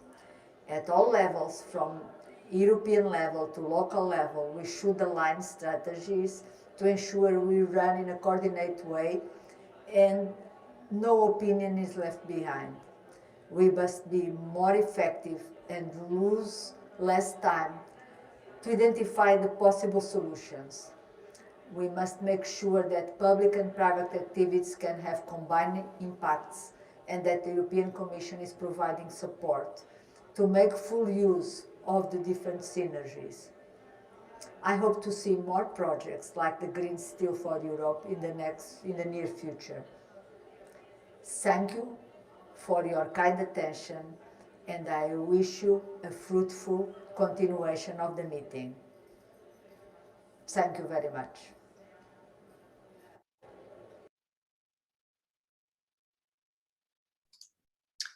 Thank you. So this was the message shared with us by Maria da Graça Carvalho. And this was also a good transition between the two topics that we're covering today. As we're moving now to session 2, which will be focused on the investment framework and financing options, I would like to introduce to you our moderator for this session, Paola Capo. Paola is Director of Business Operations at Idonial Centro Tecnologico. Paola, over to you. Thank you very much, Christian, and good afternoon, everyone. Thank you for joining as well this session that I think is very important and will continue with the points raised in the first one. Because, yeah, it's clear that we all have to undergo decarbonization of the steelmaking industry, and this is the first one, but other industries will follow. So the best we do it now, the better the others will follow, and it's also important for Europe. But for doing that, we have been hearing that we have some hope, we have some solutions that already are there, but they need still some research and innovation to go forward to market. So we need the money for the investment, to pay the technology, to pay the infrastructure, and of course for the industrial deployment. And for all of this, we also need directions, and we also need coordination, dialogue, and more importantly, actions, so that we can speed up, as it was claimed in the beginning of this conference. So in this session, we will talk a little bit about that, and we will create a discussion with my panelists. I don't know if you can share in the screen who will join with me together. So we will have very important visions. The one that is coming from the Green Steel project, but it's not only the consortium, but all the experts that were consulting and what we found out with regard to the investment. So when, where, and for what we think we need to put the money. And this will be explained by my colleagues, Michel Desantis and Simona Pace. Michel Desantis and Simona Pace are from RINA Consulting in Italy. Michel is the principal consultant process and control system there, and he has been working in steelmaking for several years already, and being involved in different commissions and technical groups, and is very much experienced in that. Simona is from the Industry Relation and Finance Projects team together in RINA. She was very much working in this project, and she will explain as well in the presentation that we will hear today. But of course, we also have two nice panelists that join us today. One coming from the steelmaker, one of the most important ones, ArcelorMittal. So we have Stefane Tondo.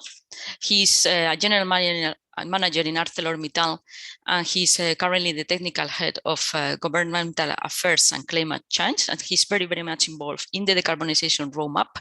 So very important to hear from him the support and the essential facts that a steelmaker will need to make these investments. And another important point of view from Eric van Donzeu, sorry if I pronounce it not correctly. He's the director of metals mining and fertilizing EMEA in ING Private Bank, and he has been very much working in the steel sector, working in the carbon intensity industries to see how the private institutions should play a role also in the low carbon transitions. So we will start the session with a presentation of the main highlights of the investment and financing support on the green steel project, and then we will continue with the views of the two panelists, and then we'll follow with a discussion. So please, Michelle and Simona, if you can start already with the presentation. Thank you. Thank you.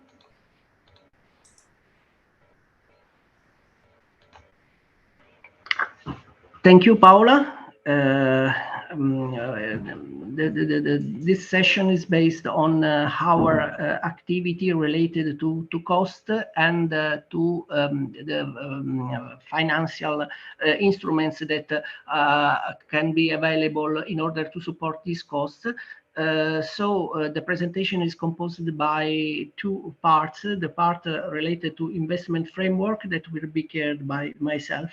Then I will leave the floor to my colleague Simona Pace in order to show at a glance the funding opportunity existing and some guidelines on how to manage them, let's say, in order to have a support in this facing the investment needs for the carbon neutral transition.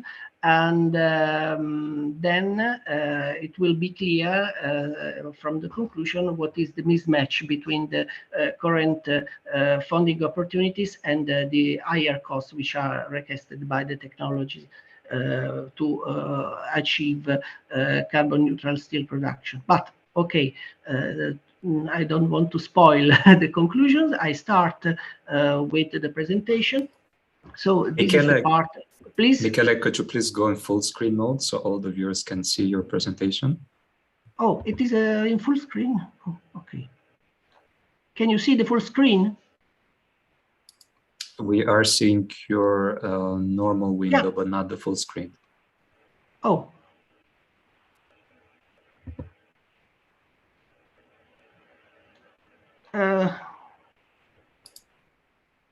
In my screen is full screen. I reshare again.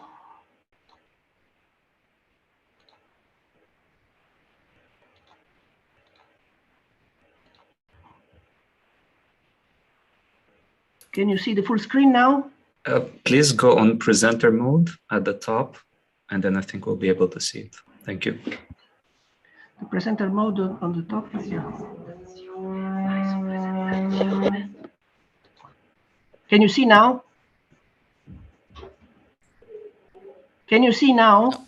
No, it's the same, Michele, but I think we can continue if not, like okay. that, not to interrupt and just. Okay, sorry for this. No problem. Okay. If you can please increase a little bit the zoom, maybe a little bit. Yeah, I see again. Okay, let's go again. Let's go. You can see that this activity is based on two parts, as I told before.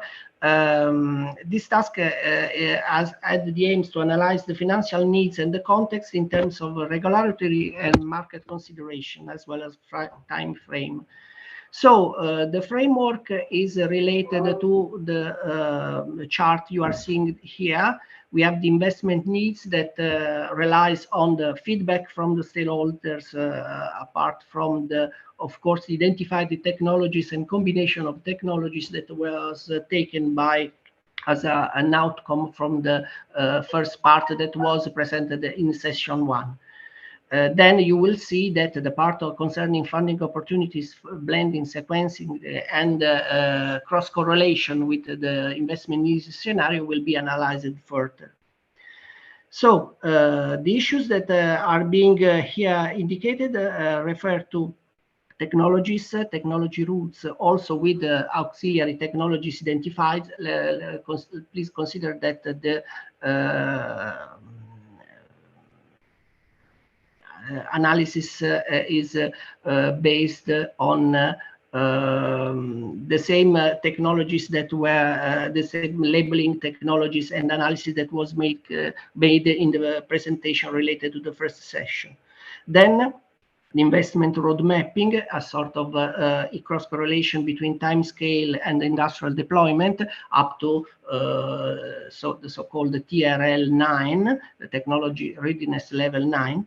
Then the current regulation and the market context in order to provide also an economic framework for the European steel industry.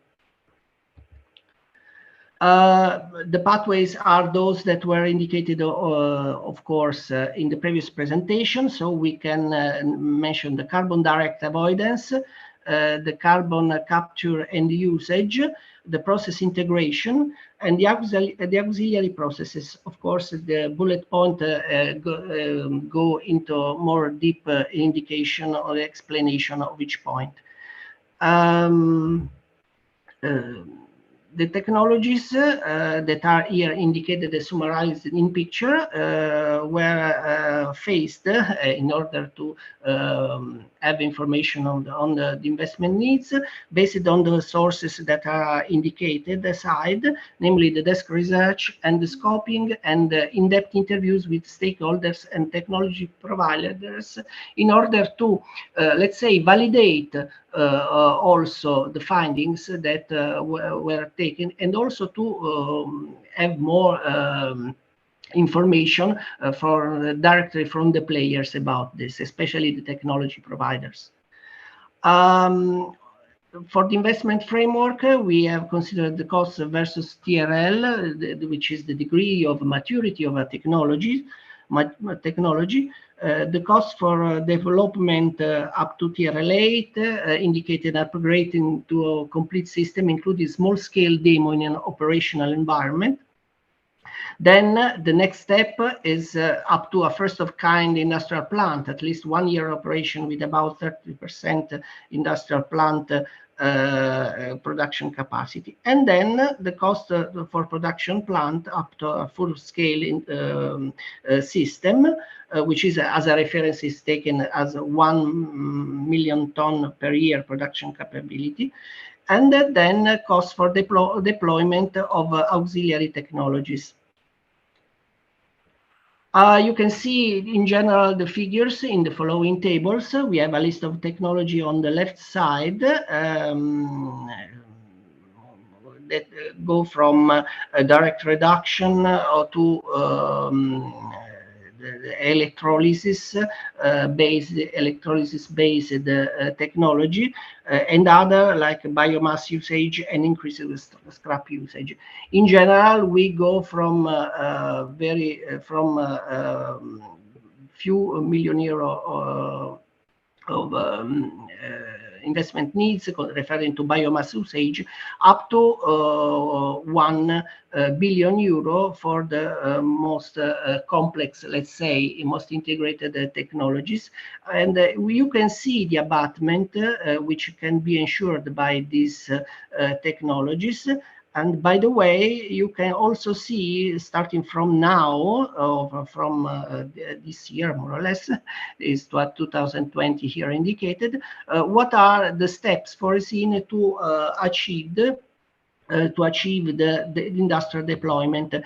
In this view, the industrial deployment is considered to be achieved within 2050, and as an intermediate step, at 2030, generally, it is foreseen to reach a TRL of at least 8, apart from the electrolysis ones. For the auxiliary technologies, which are CO2 capture and water electrolysis, it is considered that 2030 can be enough to reach a TRL 9, and consequently, in the deadline of 2050, it is considered the industrial deployment achieved. You can see in the investment needs, which is foreseen in this case. Of course, for example, some investment needs for intermediate technology readiness level are based on the fact that, for example, for capture is a general technique in a general technology, which is independent from steel industry, and also for water electrolysis. Then, starting from the technology, we passed to the combination of technologies that were identified in the previous session. And we can see here that, again, we go from some hundreds million euro up to few, but up to 4 million euro, considering several aspects, for example, or let's say for the investment needs up to TRL 8 is considered an investment from a greenfield. And the 4 technologies here indicated are those which are again expressed in the roadmap of the previous session of the technology pathways, namely the optimized BF-BOF route, the direct reduction route, the route based on smelting reduction, and that based on iron electrolysis. So, as a key issues, we can summarize like that. Up to 2030, we can reach, in general, a wide possibility of TRL 8 in many technologies. Here, so these 10 years are should be useful to arrive to a good maturity of this technology. For example, industrial investment of first implementation in the existing BF-BOF plants, and a technological investment for other less mature options, including carbon capture, usage, and storage. And in general, we have technological investment for upscaling up to TRL 8, for fundamental and low-scale development, like laboratory and pilot plant. Then the next step is that to achieve within 2050 the full implementation. So this refers to all the technology, and in particular is important what refers to electrolysis technologies, the plants related to electrolysis, alkaline electrolysis, and melting electrolysis for 2050. The key issues are also indicated here as a further bullet points. The deployment distribution in general bears a wide distribution of experimental and demo plants, but even though there is a broad distribution, relatively broad distribution of new plants, and there is a strong activity on this, also supported by the European Commission along several projects, several funding programs in these years. The real EU future scenario will depend on several factors because, as told before in the previous session, the way forward for each state is strongly depending on the local conditions. So in this case, we'll assume a great importance, the role of the enablers, the public financial support, the upscaling and so on. Concerning some information related to costs, the new technologies can lead to additional costs. These are figures in terms of the order of magnitude of 20 billion per year, €20 per year, compared to existing plants retrofitting, and it should be also mentioned that the retrofitting is not so effective, is much less effective in the CO2 abatement with respect to the new technology, and most of this share is these costs are referring to OPEX. Then, according to some estimations, we have found, based on work from Eurofair, the primary steel cost per ton would likely increase at least of 35% compared to the current baseline. In this way, this is also the opportunity to answer to a question that was presented along with the first session in the box Q&A from a participant. Then, considering the market and regulation scenario, the production of clean steel will entail much higher costs for several reasons. We saw this. New markets and business models for clean steel have to be established. This was also again outlined in the first session presentation. Some information about the top barriers hindering the emission reduction level were already provided, and this came from the consultation that we had. To the scope, incentives are recommended to foster clean steel and product use and promotion of such products in public procurements and adoption of standards. Of course, it can be evident, and it will be more evident in the next presentation, in the next part of the presentation concerning the current funding opportunities, that there are huge investment needs, and thanks to the fostering by the Green Deal communication and statements that are here outlined and underlined as bullet point, there is need of a stronger and more powerful tool, instrument in order to favor the development of these technologies, and Clean Steel Partnership is one of the most, or is the most reliable one, as also told in the introduction by the member of the European Parliament when starting the event. And of course, parallel to financial support, also regulatory initiatives are needed to support clean steel market, just to encourage the production and to encourage the steel producers to turn on into this virtuous steel production. So, as a main conclusion, many breakthrough technologies are not short-term mature enough for deployment, at least until 2030. Some are available but are relatively cheap, but they have limited mitigation potential, also retrofitting.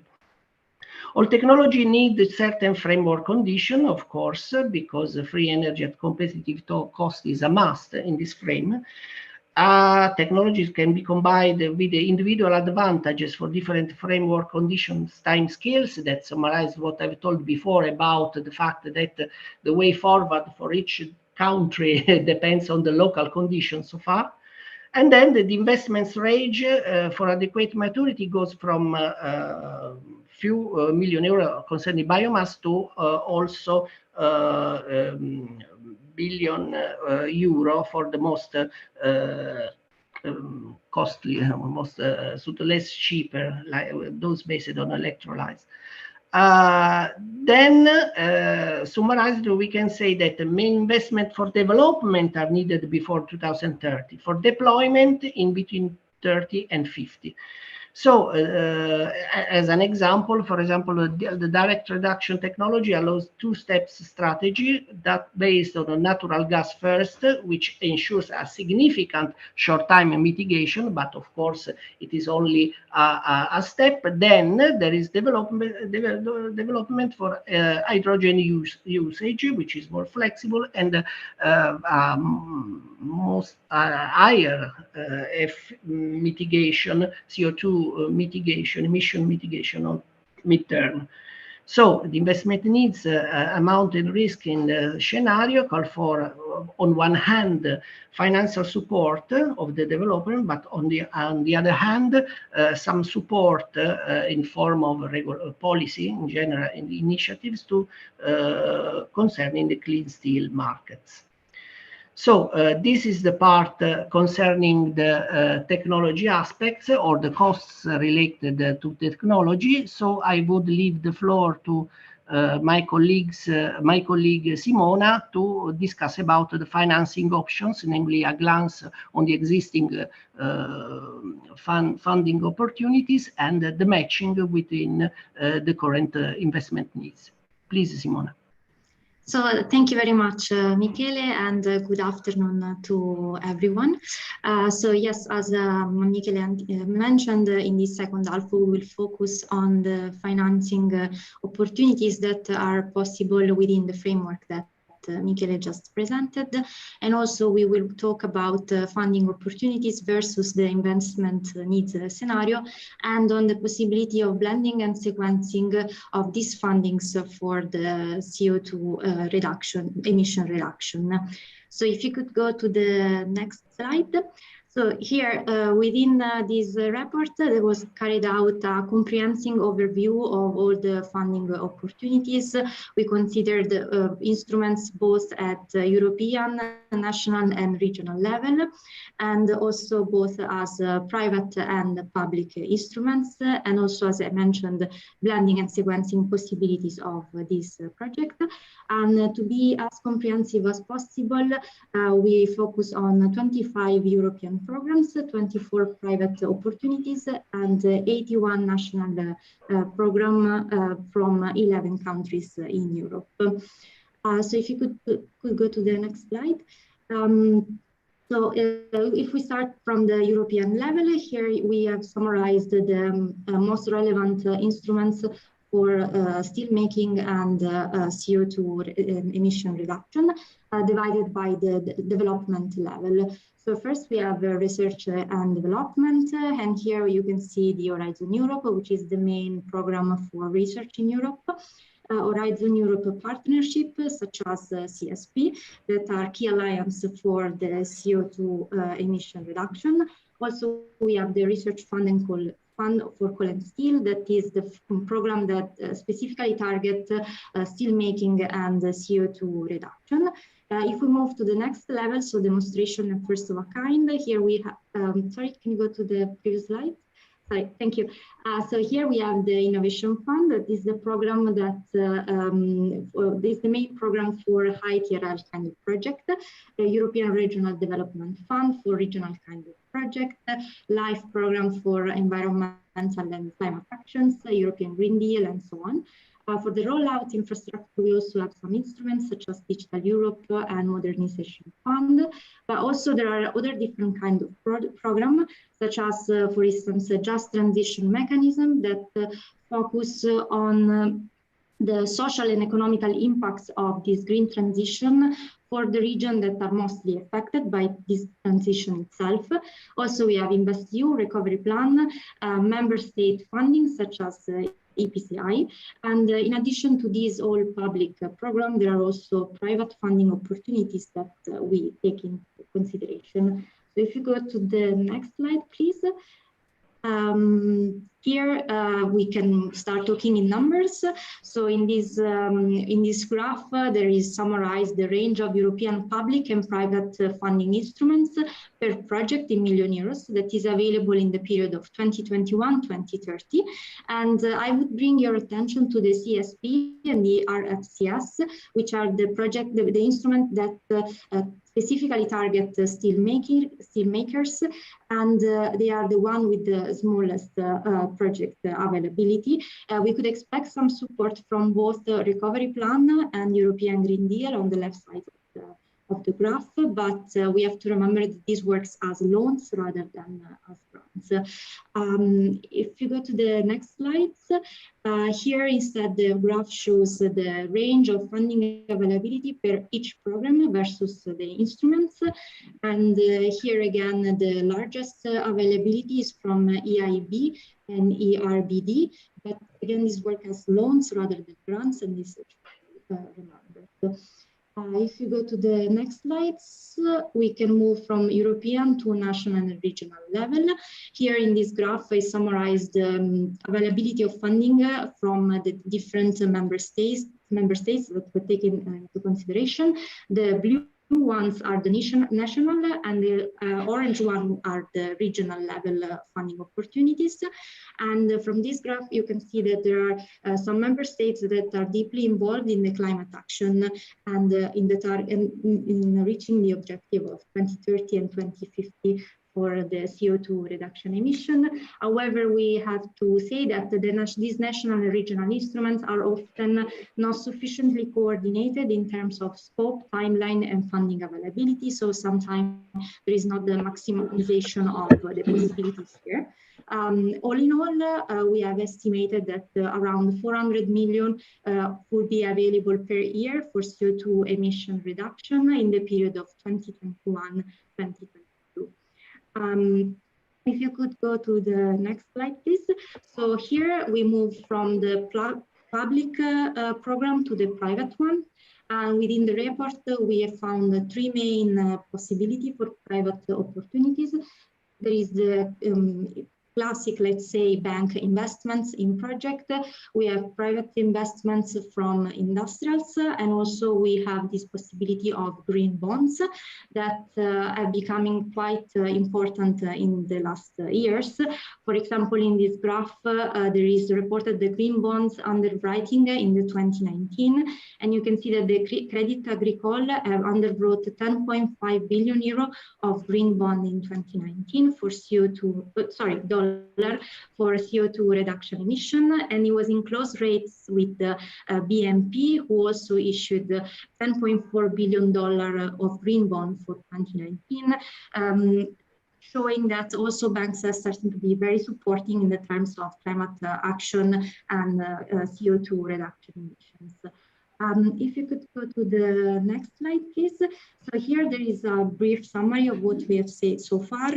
So from this analysis, we have found that from European funding program, there is an availability of about 2 billion euro as a financial support as grants for CO2 emission reduction for the period of 2021-2030. And instead of the national and regional level, we have found approximately 400 million euro per year in the period of 2021-2022 that would be available for this scope. And this is obviously a lots of money and opportunities. However, might be not enough to reach our overreaching targets, and therefore there should be considered some other strategies, in particular synergy strategies, such as blending and sequencing of these funding opportunities. And if you could go to the next slides, here we have reported a summary of the blending opportunities for all the programs considered in our report. And we have divided by levels. So on the left side, you have all the European instruments, and on the right side, you have all the national and regional options. And as you can see, blending is generally possible at European level, but is not usually allowed at the national level, except for some exceptions. Regarding sequencing, this is usually allowed between different kind of instruments. However, there are not so many guidelines on how to actually do this sequencing for one big project. And therefore, here as well, there are some missing opportunities, possibly because of missing some guidelines or rule on how to actually implement this. So if you could go to the next slides. Here we have reported the different funding opportunities divided by instruments and size of project. So we have divided in small, medium, and large projects that are less than 7.5 million, between 7.5 and 100 million euro, and more than 100 million euro. While the color code green means that the project is within the scope of the instrument, and red is outside the scope of the instrument, while yellow will mean later on that is still under discussion. So in this for these first instruments, we have Horizon Europe and Clean Steel Partnership. They both have possibility of small and medium-sized projects. This timeline here reported is updated to the time of the report. As you maybe may know, the call for 2021 have already been opened and closed for the cluster 4 in September, and also the call for 2022 are already open and reported in the European websites. For the research fund for coal and steel instead, you can see that it's focused more on small size of projects that are usually around 1.5 million euro. And if you could go to the next slides, we have here the innovation fund that is usually divided in two calls. One is a small scale instrument call that is for project less than 7.5 million euro. And the moment is not currently open, the calls, while for the large one, they start from 7.5 million euro per project. And for the large one, the deadline for the 2022 call will be beginning of March for 2022. They opened at the end of October, so they just opened basically. If you could go to the next slide, please.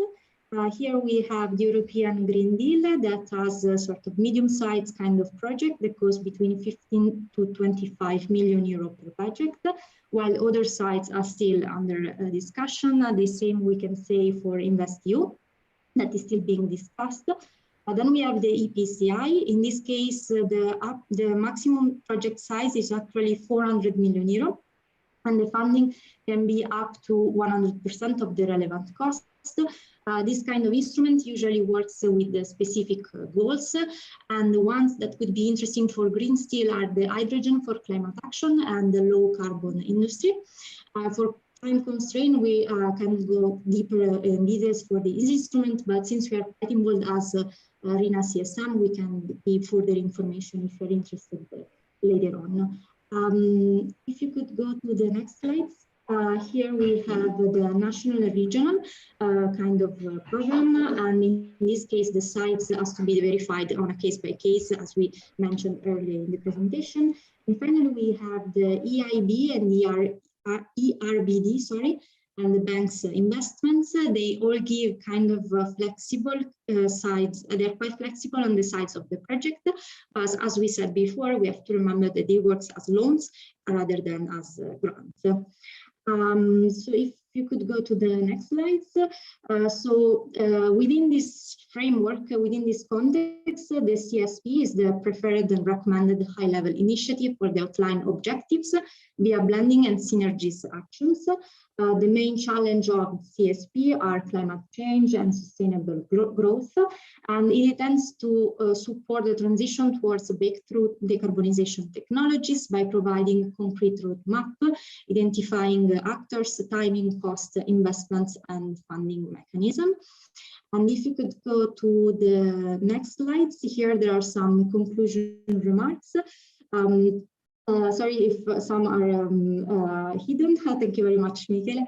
So just to summarize what we have said so far, the Europe can lead the way of the climate neutrality challenge by investing into realistic technological solutions, empowering citizens and align action in key areas while ensuring social fairness.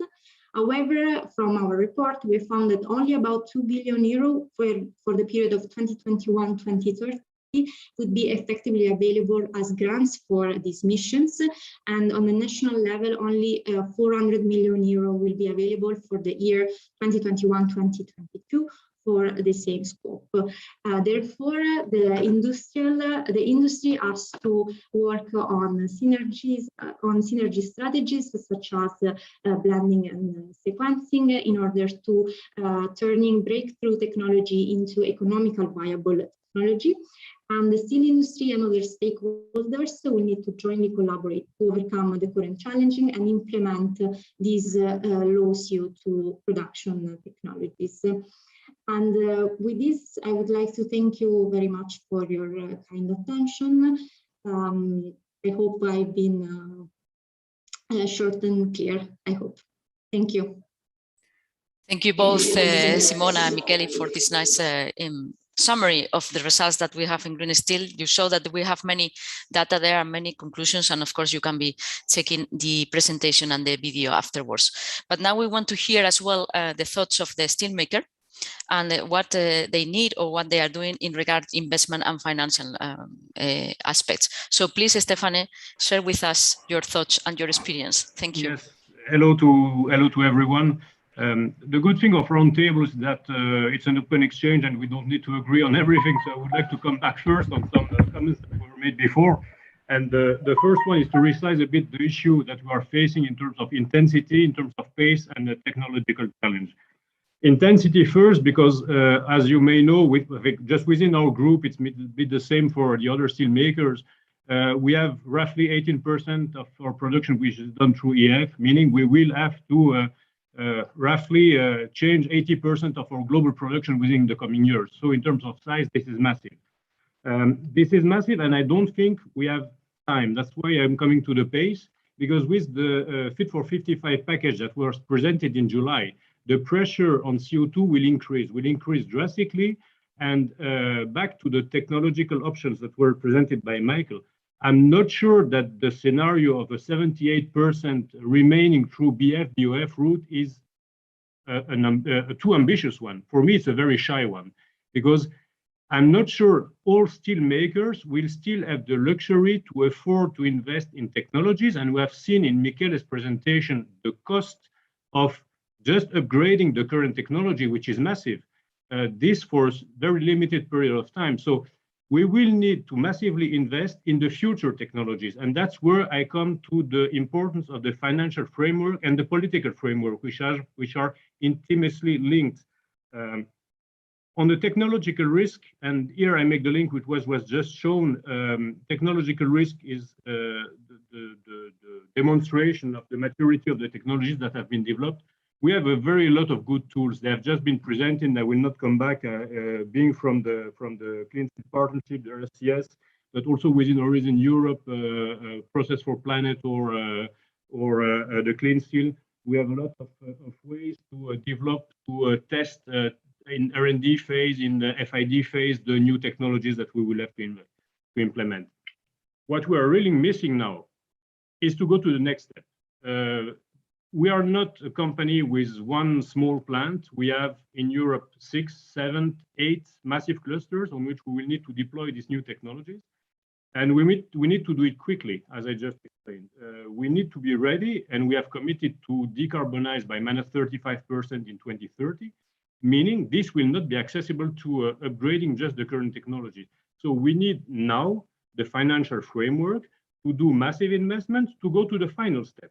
And this is not fully ready. This is not fully ready because we have seen all the money which is between brackets available through the Green Deal or through the various IPCEI.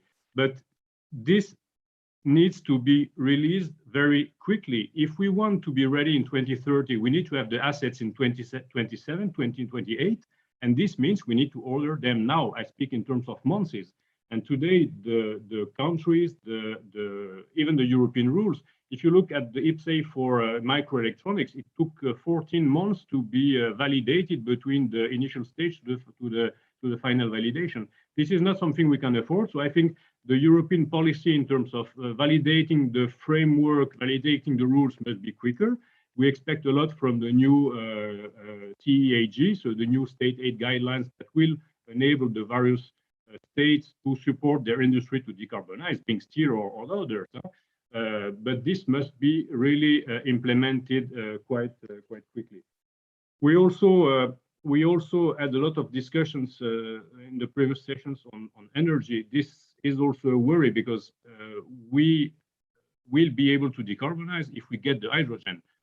Okay, as Michele said, this can be done in various steps, and maybe after 2030 we will have an acceleration if we have been investing before and we have processes which are hydrogen ready. But also the electricity member states must really speed up, gather the needs, and develop a new energy policy. Just to give you two very simple figures, just to transform our process of melting steel and rolling steel, we will double our needs in terms of electricity. If we go to hydrogen in the next steps, we will again double these needs. So the electricity need will be massive, and this needs to be foreseen today because we will be ready in 2030, but we will need to have electricity. We will need to have green electricity if we want to decarbonize and not just transfer the burden from one scope to the other. So that's really where policy is important and needs to support us in for the financing. We also expect a lot in terms of support for all the transition phase. We know that hydrogen will be extremely expensive. We know that green electricity will also increase drastically in the coming years. That will be our new raw materials, let's say, because that's what will be the input of our costs. And even though we have a CBAM that still needs to demonstrate its efficiency, to be able to be competitive with this additional cost, there will need to be a European framework to support this additional cost. I know this is in discussion in various countries, but there is nothing really implemented so far. And lastly, on the financing part, I guess that will be the main topic of the next panelist. But I think we could do more. There could be more support. First of all, we have seen a very nice graph before with all the support from the institutional banks to what they commit to do for decarbonization. But they should not only support green projects, meaning windmill projects or electrolysis projects. They should also support the industries which are carbon intensive in their decarbonization journey to green production. And today, this is not sufficiently done.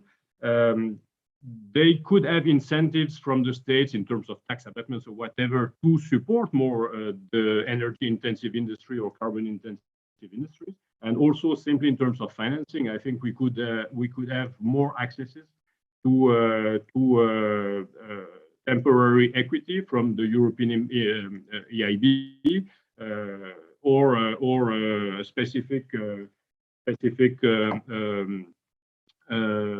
low-cost debt that could be refinanced over time. So I think here too, the discussion with the financial institutions being European ones, national ones, or commercial banks, or corporate banks should still be reinforced to support our journey to decarbonization.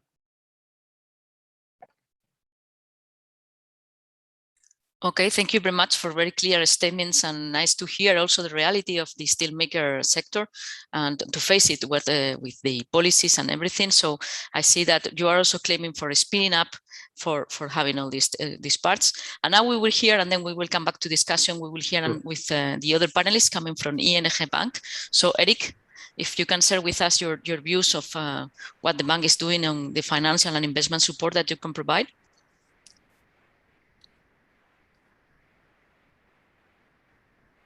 Eric, are you there?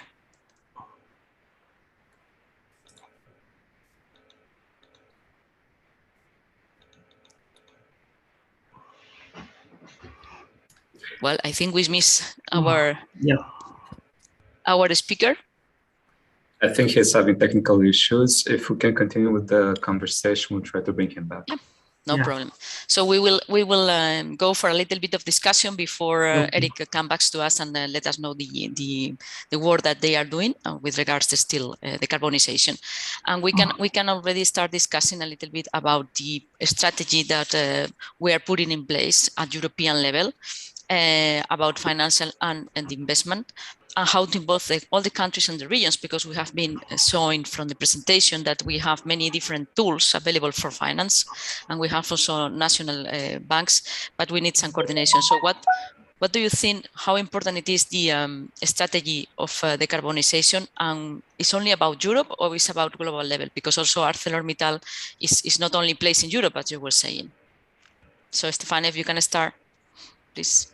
No, sure. It's a global level game. We are, as Europeans, fighting to get a fair playing field between all countries. That's not just to put levies on importers. That's to make sure that everyone decarbonizes around the world and not Europe. So we, as group, have made a global commitment.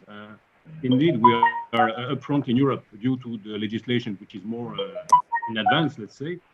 But it's a global challenge that we'll need to face everywhere, and we push hardly that all the regions follow the same journey and accelerate. Okay, Michele, do you want to, or Simona, do you want to add something? You can put your camera on if you wish while we are waiting for Eric. Yes, but I was enabled, so I have to be enabled by the organizer for the camera. Okay. Okay. But you can talk. We can hear you. So. Well, of course, I think this is mandatory that the action should be taken at a world level, because of the fact that, of course, we cannot have success in this field without a general commitment. And you know that in these days there were some meetings at the world level about this. Of course, the good thing is that Europe is always in the first place to guide this action and is very sensitive to this problem, and as the need to drive in a certain sense this positive evolution, this virtuous evolution, not only with simple single actions but with coordinated action. And in this way, I think that in this sense, I think that the action of the European and also local, but especially European institution is very useful and has always been fruitful so far. And I think that it will be fruitful for the challenges we are facing. This because, of course, it appeared very clear that producing carbon neutral steel is not free of charge. We have seen in the first presentations of the event that steel contributes for 7%, if I have understood well, for the overall emissions worldwide. So it is very positive that steel producers are put in condition of facing this problem. But of course, they need some support. That of course we have indicated that it is not only money to put in their hands, because of course the upgrade of the technology is not free of charge, but also with some enablers, some support, some policy which can contribute to help this. There was a question that was reminded to the discussion of tomorrow concerning policy.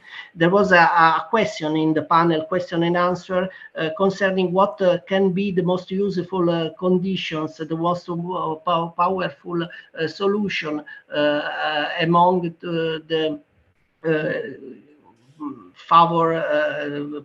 give money directly, so give strong support to the producers, and take also into account that shift the costs also to the consumers. And we saw from questionnaires that were done under the effort of CHEPS that there were questions concerning this possibility, and as far as I know, several people contacted were keen to have this charge, let's say, this sort of tax, of course, if within a certain limit, but because the scope was accepted, so it was considered very good, another possibility to have. But of course, this should need some action at institutional level in order to not to penalize our producers.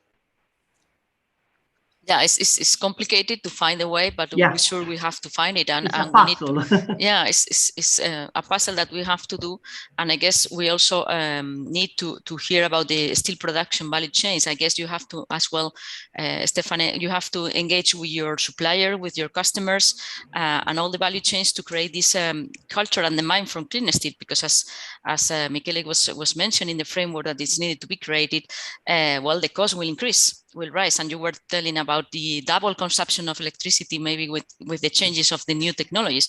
So how you are working on this, and how do you think the framework will be for being able to sell the clean steel at a higher cost, at least at the beginning?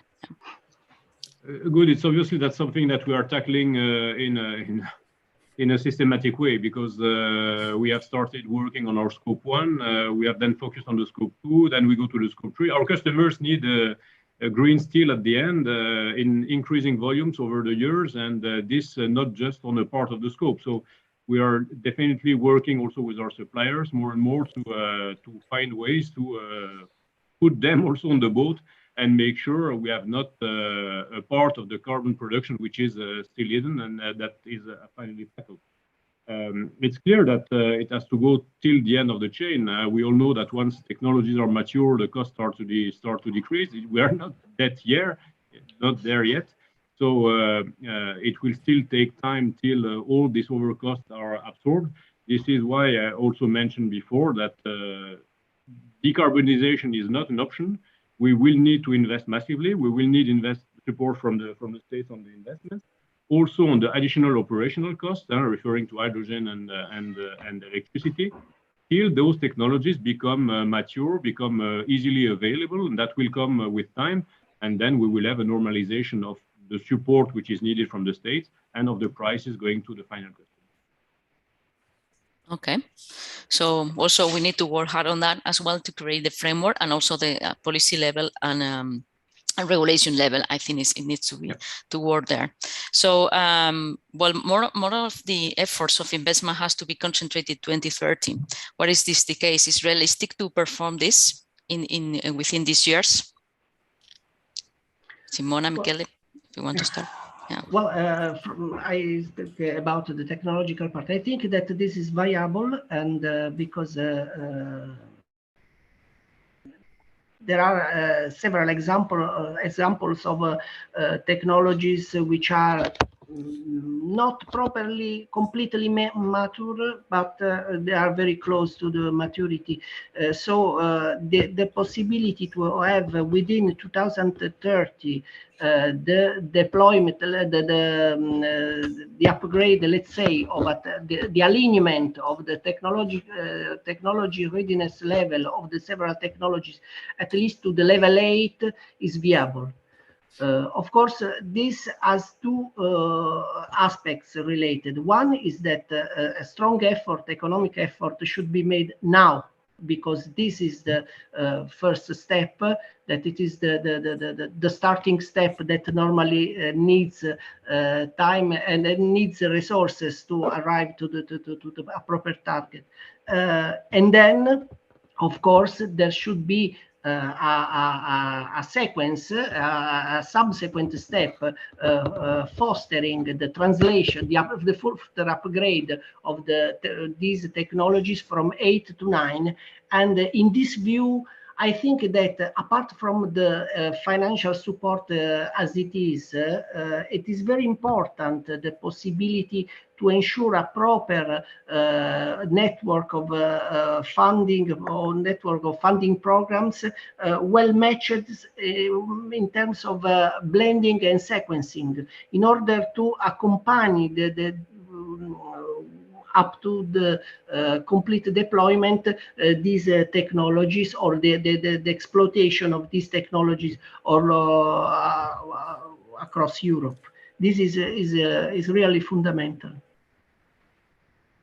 Okay, so this is also important. How useful do you find the blending and sequencing strategy it is, and how it can support the needs and the TRL increasing in the technology? Yeah. So how important is this sequencing? Because I guess this is my guess, that also for companies as Arcelor, so combining all these elements that are there, these financial tools, I'm talking more in the public side, but probably also from the private side, having all the Horizon 2020, the carbon call program, the national programs, the regional programs, and sometimes they don't have even coordination and guidelines, and this is what also Green Steel is pushing forward and for. It's complicated. So it's kind of, everything is kind of a little bit divided, and when we are talking about these huge investment figures, maybe it's not the best solution. So the blending and sequencing can be one of the solutions. What is your opinion about that? How important it should be? I would say the blending is a necessity because all the various funding mechanisms have a very specific frame, a very specific defined frame in terms of TRL maturity, in terms of which kind of technology they can access, what they are done for. So when you have a global decarbonization project that touches energy, that touches recycling, so you have per se to combine all the various elements, and also because you have some parts which are for R&D, some parts which are for FID, some parts which are for the EET, the industrial transformation. So the blend is a necessity, and the tools do not overlap. Huh? You don't get the money twice for the same thing. Okay. Simona, do you want to add something on that? Yes, sure. So I quite agree with what Stefan just said, and also I think sequences is also could be also quite useful, because maybe sometimes what happens is that it's difficult to find the right call for you. You know, so sometimes they focus on breakthrough technology that are low TRL, or maybe to some more mature technology, and then you have to go for some call that works on higher TRL. So if sequencing is more as a more defined scaffold, maybe it's easier also to, navigate all these kind of opportunities. Okay. How many European plants may depend on the possible scenarios that we have identifying green steel?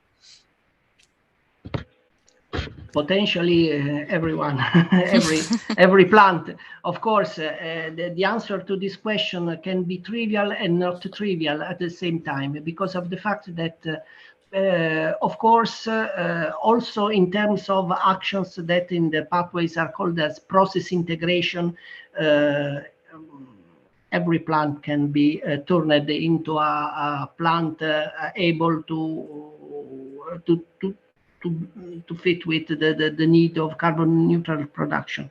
But the aspect that was already outlined here, starting from the session 1, then told again in my presentation, is that the local conditions are very important to drive this action.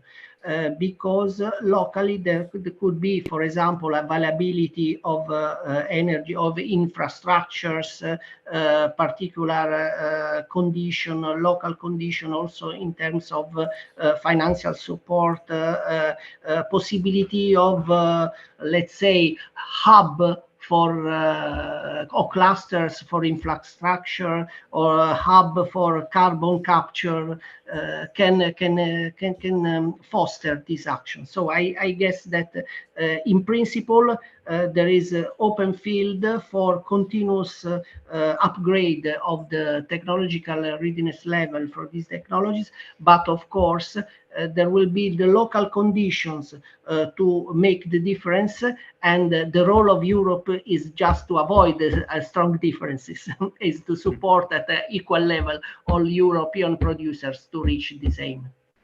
Yeah, we really need coordination within Europe and without, I mean, global level, but it's the starting point, it will be Europe, and I also hoping for that, okay, regional, national level, for all the conditions to help that. Okay, so last question for the panel before we go to the public questions in the audience.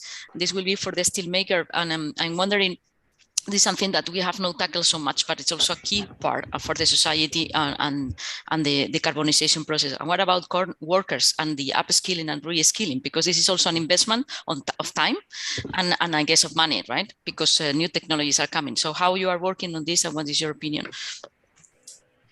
It's a question of time, it's a question of money, but it's also a question of survival. I think we need to train today the operators that we will have tomorrow in our new plants using new technologies. And we know at the same time that people running BFs will have to do something in some years, obviously depending on the timing of the transformation plan of the plant. But these people will have to transform their job. The good point is that we have very skilled people within our group, and I guess in the steel industry, we have people which are passionate by their job and are keen and would like to evolve. We have a high level of engineers, but we are preparing to do this human transformation, which is definitely a key topic within our group, as I guess for others. Okay, yeah, it's another aspect that we also have to take into account. Okay, so now we are still waiting for Eric, and we hope he can join, but we are not sure yet. But he's really experimenting very big issues, technical level. But we are going to see if there are some questions from the audience. So if Hien can help us on that. Hien, there is some questions that we push to our panelists. Yes. So I think I will start first with two questions on the methodology of the study. So maybe Michele and Simona can answer. And after the word, there will be another question for Stefan. So the first question is on the figure itself. So it said that the EU funding figures are reported in your presentation as global figure. So the global total amount of money in which decarbonization technology might or might not be funded. So is this also the case for the national funding figures, or are these national funding only dedicated to steel sector? The second question also on the methodology of the study is whether the study take into account the cost for circularity pathways, or you just consider the cost for low carbon technologies. Because like the circularity pathway, for instance, the use of reuse of steel, the reduction in demand, or the better quality recycling can also have to reduce the energy during the steel making. So those are the two questions that I think Michele and Simona can answer. Thank you. Please. Okay. Simona, I don't know if you wish to answer about the overall figures of the funding. Well, I can start from the technological aspects. The costs given for low carbon technologies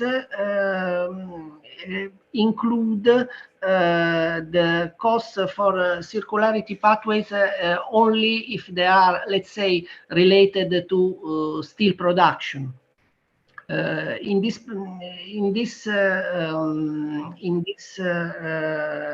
study we have performed are indicated only the costs in principle that are related to the plant adaptation and the use of materials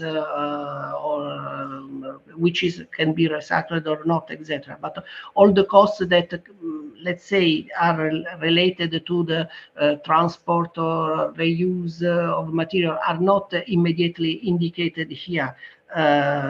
We have mostly focused our work on capital costs for plant adaptation or plant setup. There are some indication here and there in the report concerning also some other costs or some costs concerning to OPEX, but it is not an argument that was fixed here in principle. Concerning the last part of the question about the incentive to invest more in circular economy measure, well, this is a good idea. It is an idea that sounds well, but of course this is should be fostered by local condition again. Because of course the circular economy needs local, let's say, local districts that work well in terms of circularity of materials and or for example clusters for infrastructure and so on. For example, we know that there is in Italy, in northern Italy, there is a circular economy district that works well.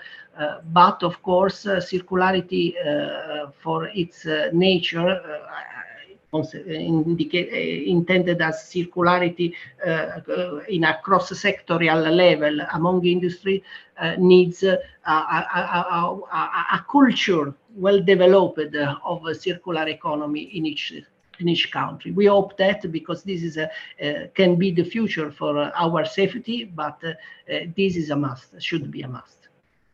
Okay, so we have Eric back, hopefully. I mean, I can see him now. So Eric, nice to have you here, and we want to hear from your statements that you want to share with us. We have been discussing already, but still we like to hear about private bank investment. So please go ahead. Yeah, and I hope you can hear me well. Yeah. And I'm so sorry for being late. Yeah, so obviously steel decarbonization is a huge challenge. The way we look at it from the banking perspective is that, one, steel is inevitable, right? We need steel and we're going to continue to need it going forward. Two, the challenge is huge. I was attending a webinar yesterday where in CRU, which is a leading commodity researcher, estimated that the cost of decarbonizing Europe's steel sector, and that's only Europe, would cost 3 times the amount of the current asset values of the European steel companies. So 3 times basically the PP&E value. So in terms of a sector that typically has a volatile free cash flow and relatively low margins in a very competitive environment, that's going to be very, very difficult. So when we look at this sector, it is a sector that we do want to support and where we see that, you know, we don't want steel to be the new coal, right? As we're going to continue to need it. However, what we're currently seeing from a regulatory perspective is that there is a lack of frameworks that will actually allow for the creation of business cases, right? In the end, steel companies are companies that have shareholders, that have investors, that need to see return on their investments. Banks are similar. And while what we see in our dialogue with clients, there's a great willingness to actually move towards decarbonization. You can see from banks as well, and you see all the commitments in the Net Zero Banking Alliance coming in. Banks actually realize that they have a very important role to play and they want to.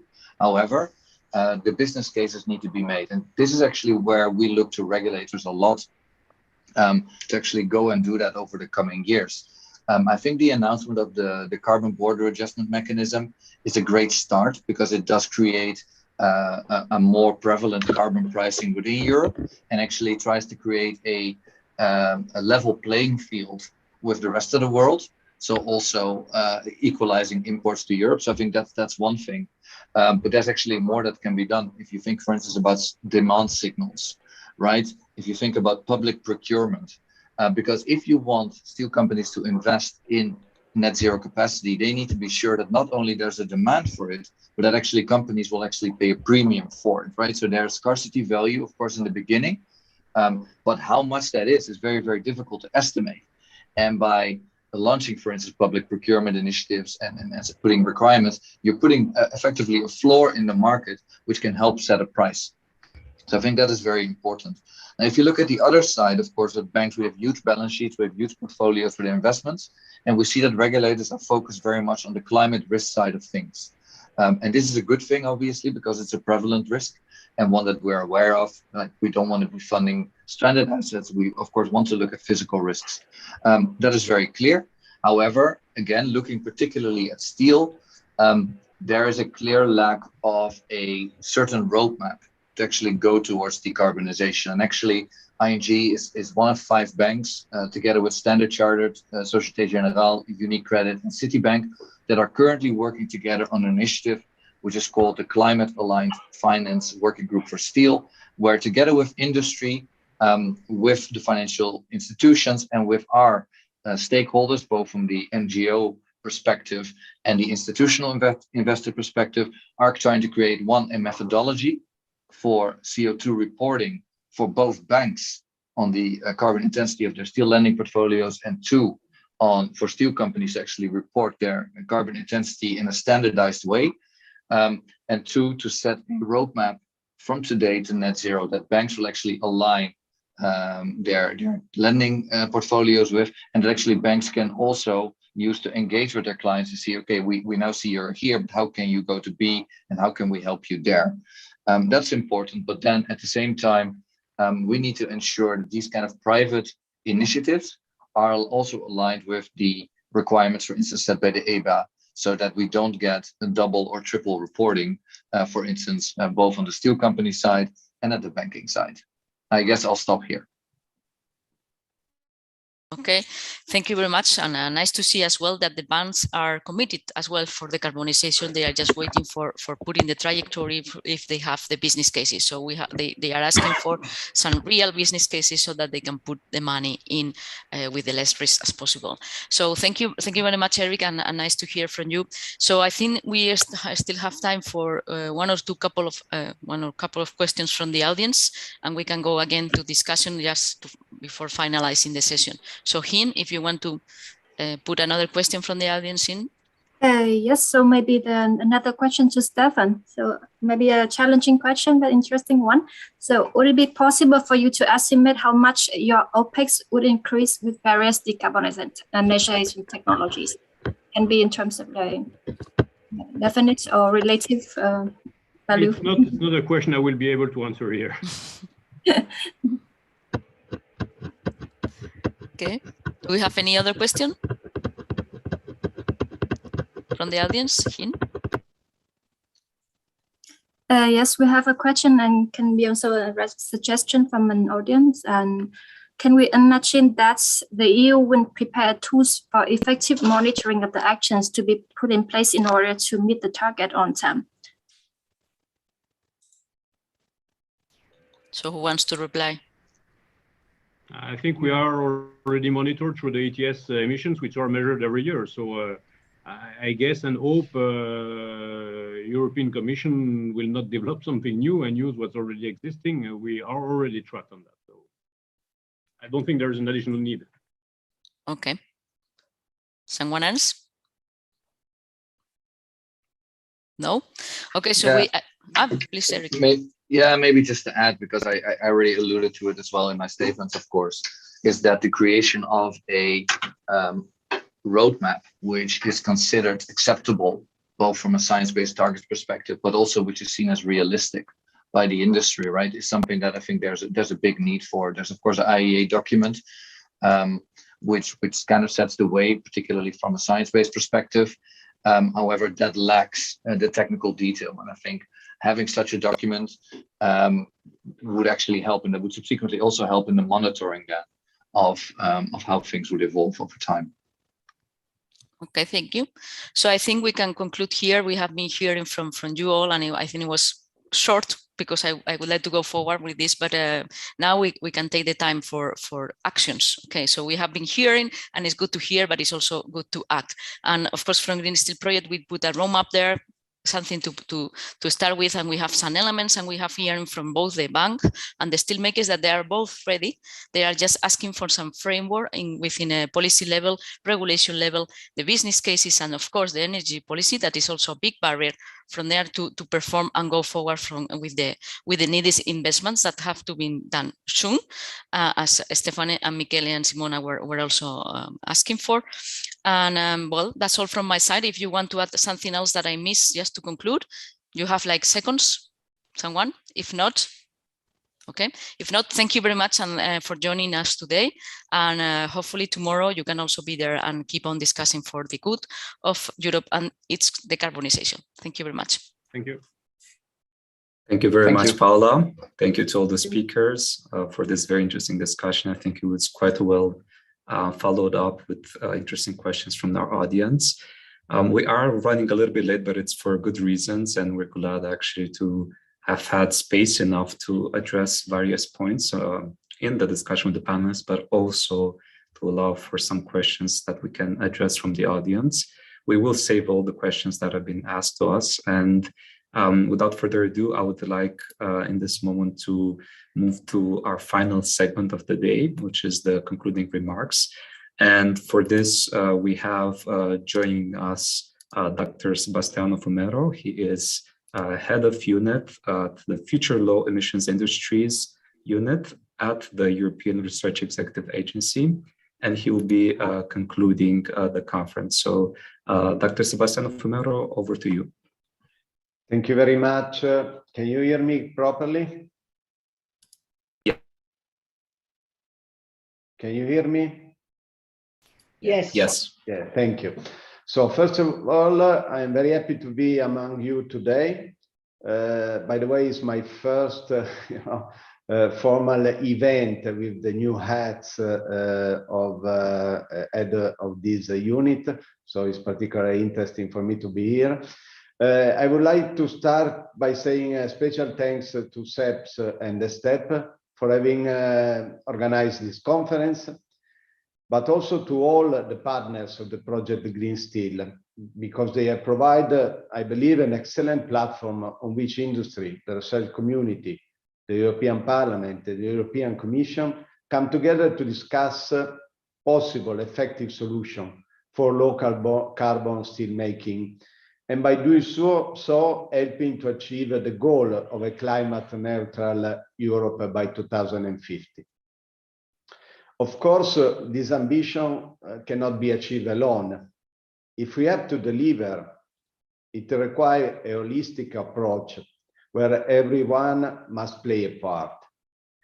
We know that it will be not easy, but the discussion like the one we are having today and we will have tomorrow puts on the table possible pathway to the future, as well also the recognition of the various challenges and barriers that we have to face. In the first session, we heard about the technology pathway toward decarbonization and the possible innovative solution to shift current processes towards carbon-neutral production. I believe that all the barriers to development, deployment were highlighted: technical, organizational, regulatory, societal, and financial. And we have seen that each of them come with specific constraints. We heard that the technical integration of new technology into existing plant systems is challenging, very challenging. We know that the provision of renewable energy is an issue, and that this will come with a significant cost. We heard that current regulatory frameworks and national legislation constrain the implementation of CO2 storage capacity or the upscaling and deployment of new technologies. And also, we have seen that lifelong learning and new training programs are needed to overcome the shortage of qualified staff. More research and development is certainly needed. A huge amount of additional clean energy is needed. and many technology improvement imply a significant increase in investment. While we are used to tackle technical, organizational, and regulatory challenges in our research programs, we have learned that the stakeholders of the steel sector see the financial barriers as the most relevant one. In section two, we discuss, therefore, the investment framework and financing opinion. And also there are new challenges. The right combination of short-term, medium-term, and long-term solution, and the corresponding funding, according also to the three-stage research, development, and innovation approach of the Clean Steel Partnership. Greater financing support at any institutional level and parallel investment in development and deployment are needed. There is a quite important element of the synergy at regional, national, and EU level for the funding programs. We also need a cross-sectorial cooperation. I'm thinking about the partnership on hydrogen, for example, to favor clean energy production and use. As I already said, the large supply of affordable CO2 neutral electricity and significant volumes of green hydrogen are necessary. We heard about the fact that the European Parliament is looking at the decarbonization of steel with quite an important weight and looking really forward, preparing the ground for investment in steel making, and they are also underline the importance of the partnership. I would like to add to this that the project Green Steel is a clear example of synergies, as stated also today by Klaus. This is a pilot project where the European Commission, the European Parliament, and industry came together to deliver a research project. We will reflect on the positive and negative aspect of this project and maybe consider similar collaboration for future funding calls. But this is a consideration that is for another day. Let me to conclude, first of all, to congratulate again the partners of the Green Steel project. You have really worked very hard and gave us a light on a huge opportunity, but also you have underlined various challenges and uncertainties that they are linked to this sector. You have presented some roadmap for 2000 and 2050. You have indicated the research needs and what is needed according to your project for mitigating the CO2 production when we are making steel. I was also impressed because you reviewed a wide range of programs related to the steel sector or possibly related to the steel sector. So I was really impressed. 25 EU programs, 24 private funding opportunities, 81 national and regional instruments. So really a lot. And as I said, I'm quite impressed. Although I would like to underline that the contribution of the research fund for Cone Steel with the significant amount of budget that we are going to have in the next 5-6 years with the co-funding from private side shall remain important and I consider an unavoidable instrument for the decarbonization of the sector. The implementation of a research project according to its technical annex is one important thing, but today and tomorrow's session are even more vital because we need to put a clear accent on dissemination and exploitation and spreading out the result and the recommendation that projects like this one are giving us. So conference of project outcomes will give an excellent opportunities to see where we are, which are the challenges, and assist us to decide which is the best possible way to proceed with the EU activity on legislation and on funding program. I already looking forward to tomorrow, where the focus will be less technical and more on policy, with two interesting sections. The first one will be the policy condition for clean steelmaking in Europe, and the second one will be called the way forward towards climate neutral steelmaking in Europe. So I finish here. Thank you very much to everyone, the one that have participated, the one that have organized it, and also for the one that are assisting. Thank you very much. Thank you very much, Dr. Fumero. Thank you as well for your concluding remarks. And as he has shared, we welcome you tomorrow as well, where we continue with the second day of our conference, a more policy-oriented discussion. So we hope to see you there, and thank you for joining.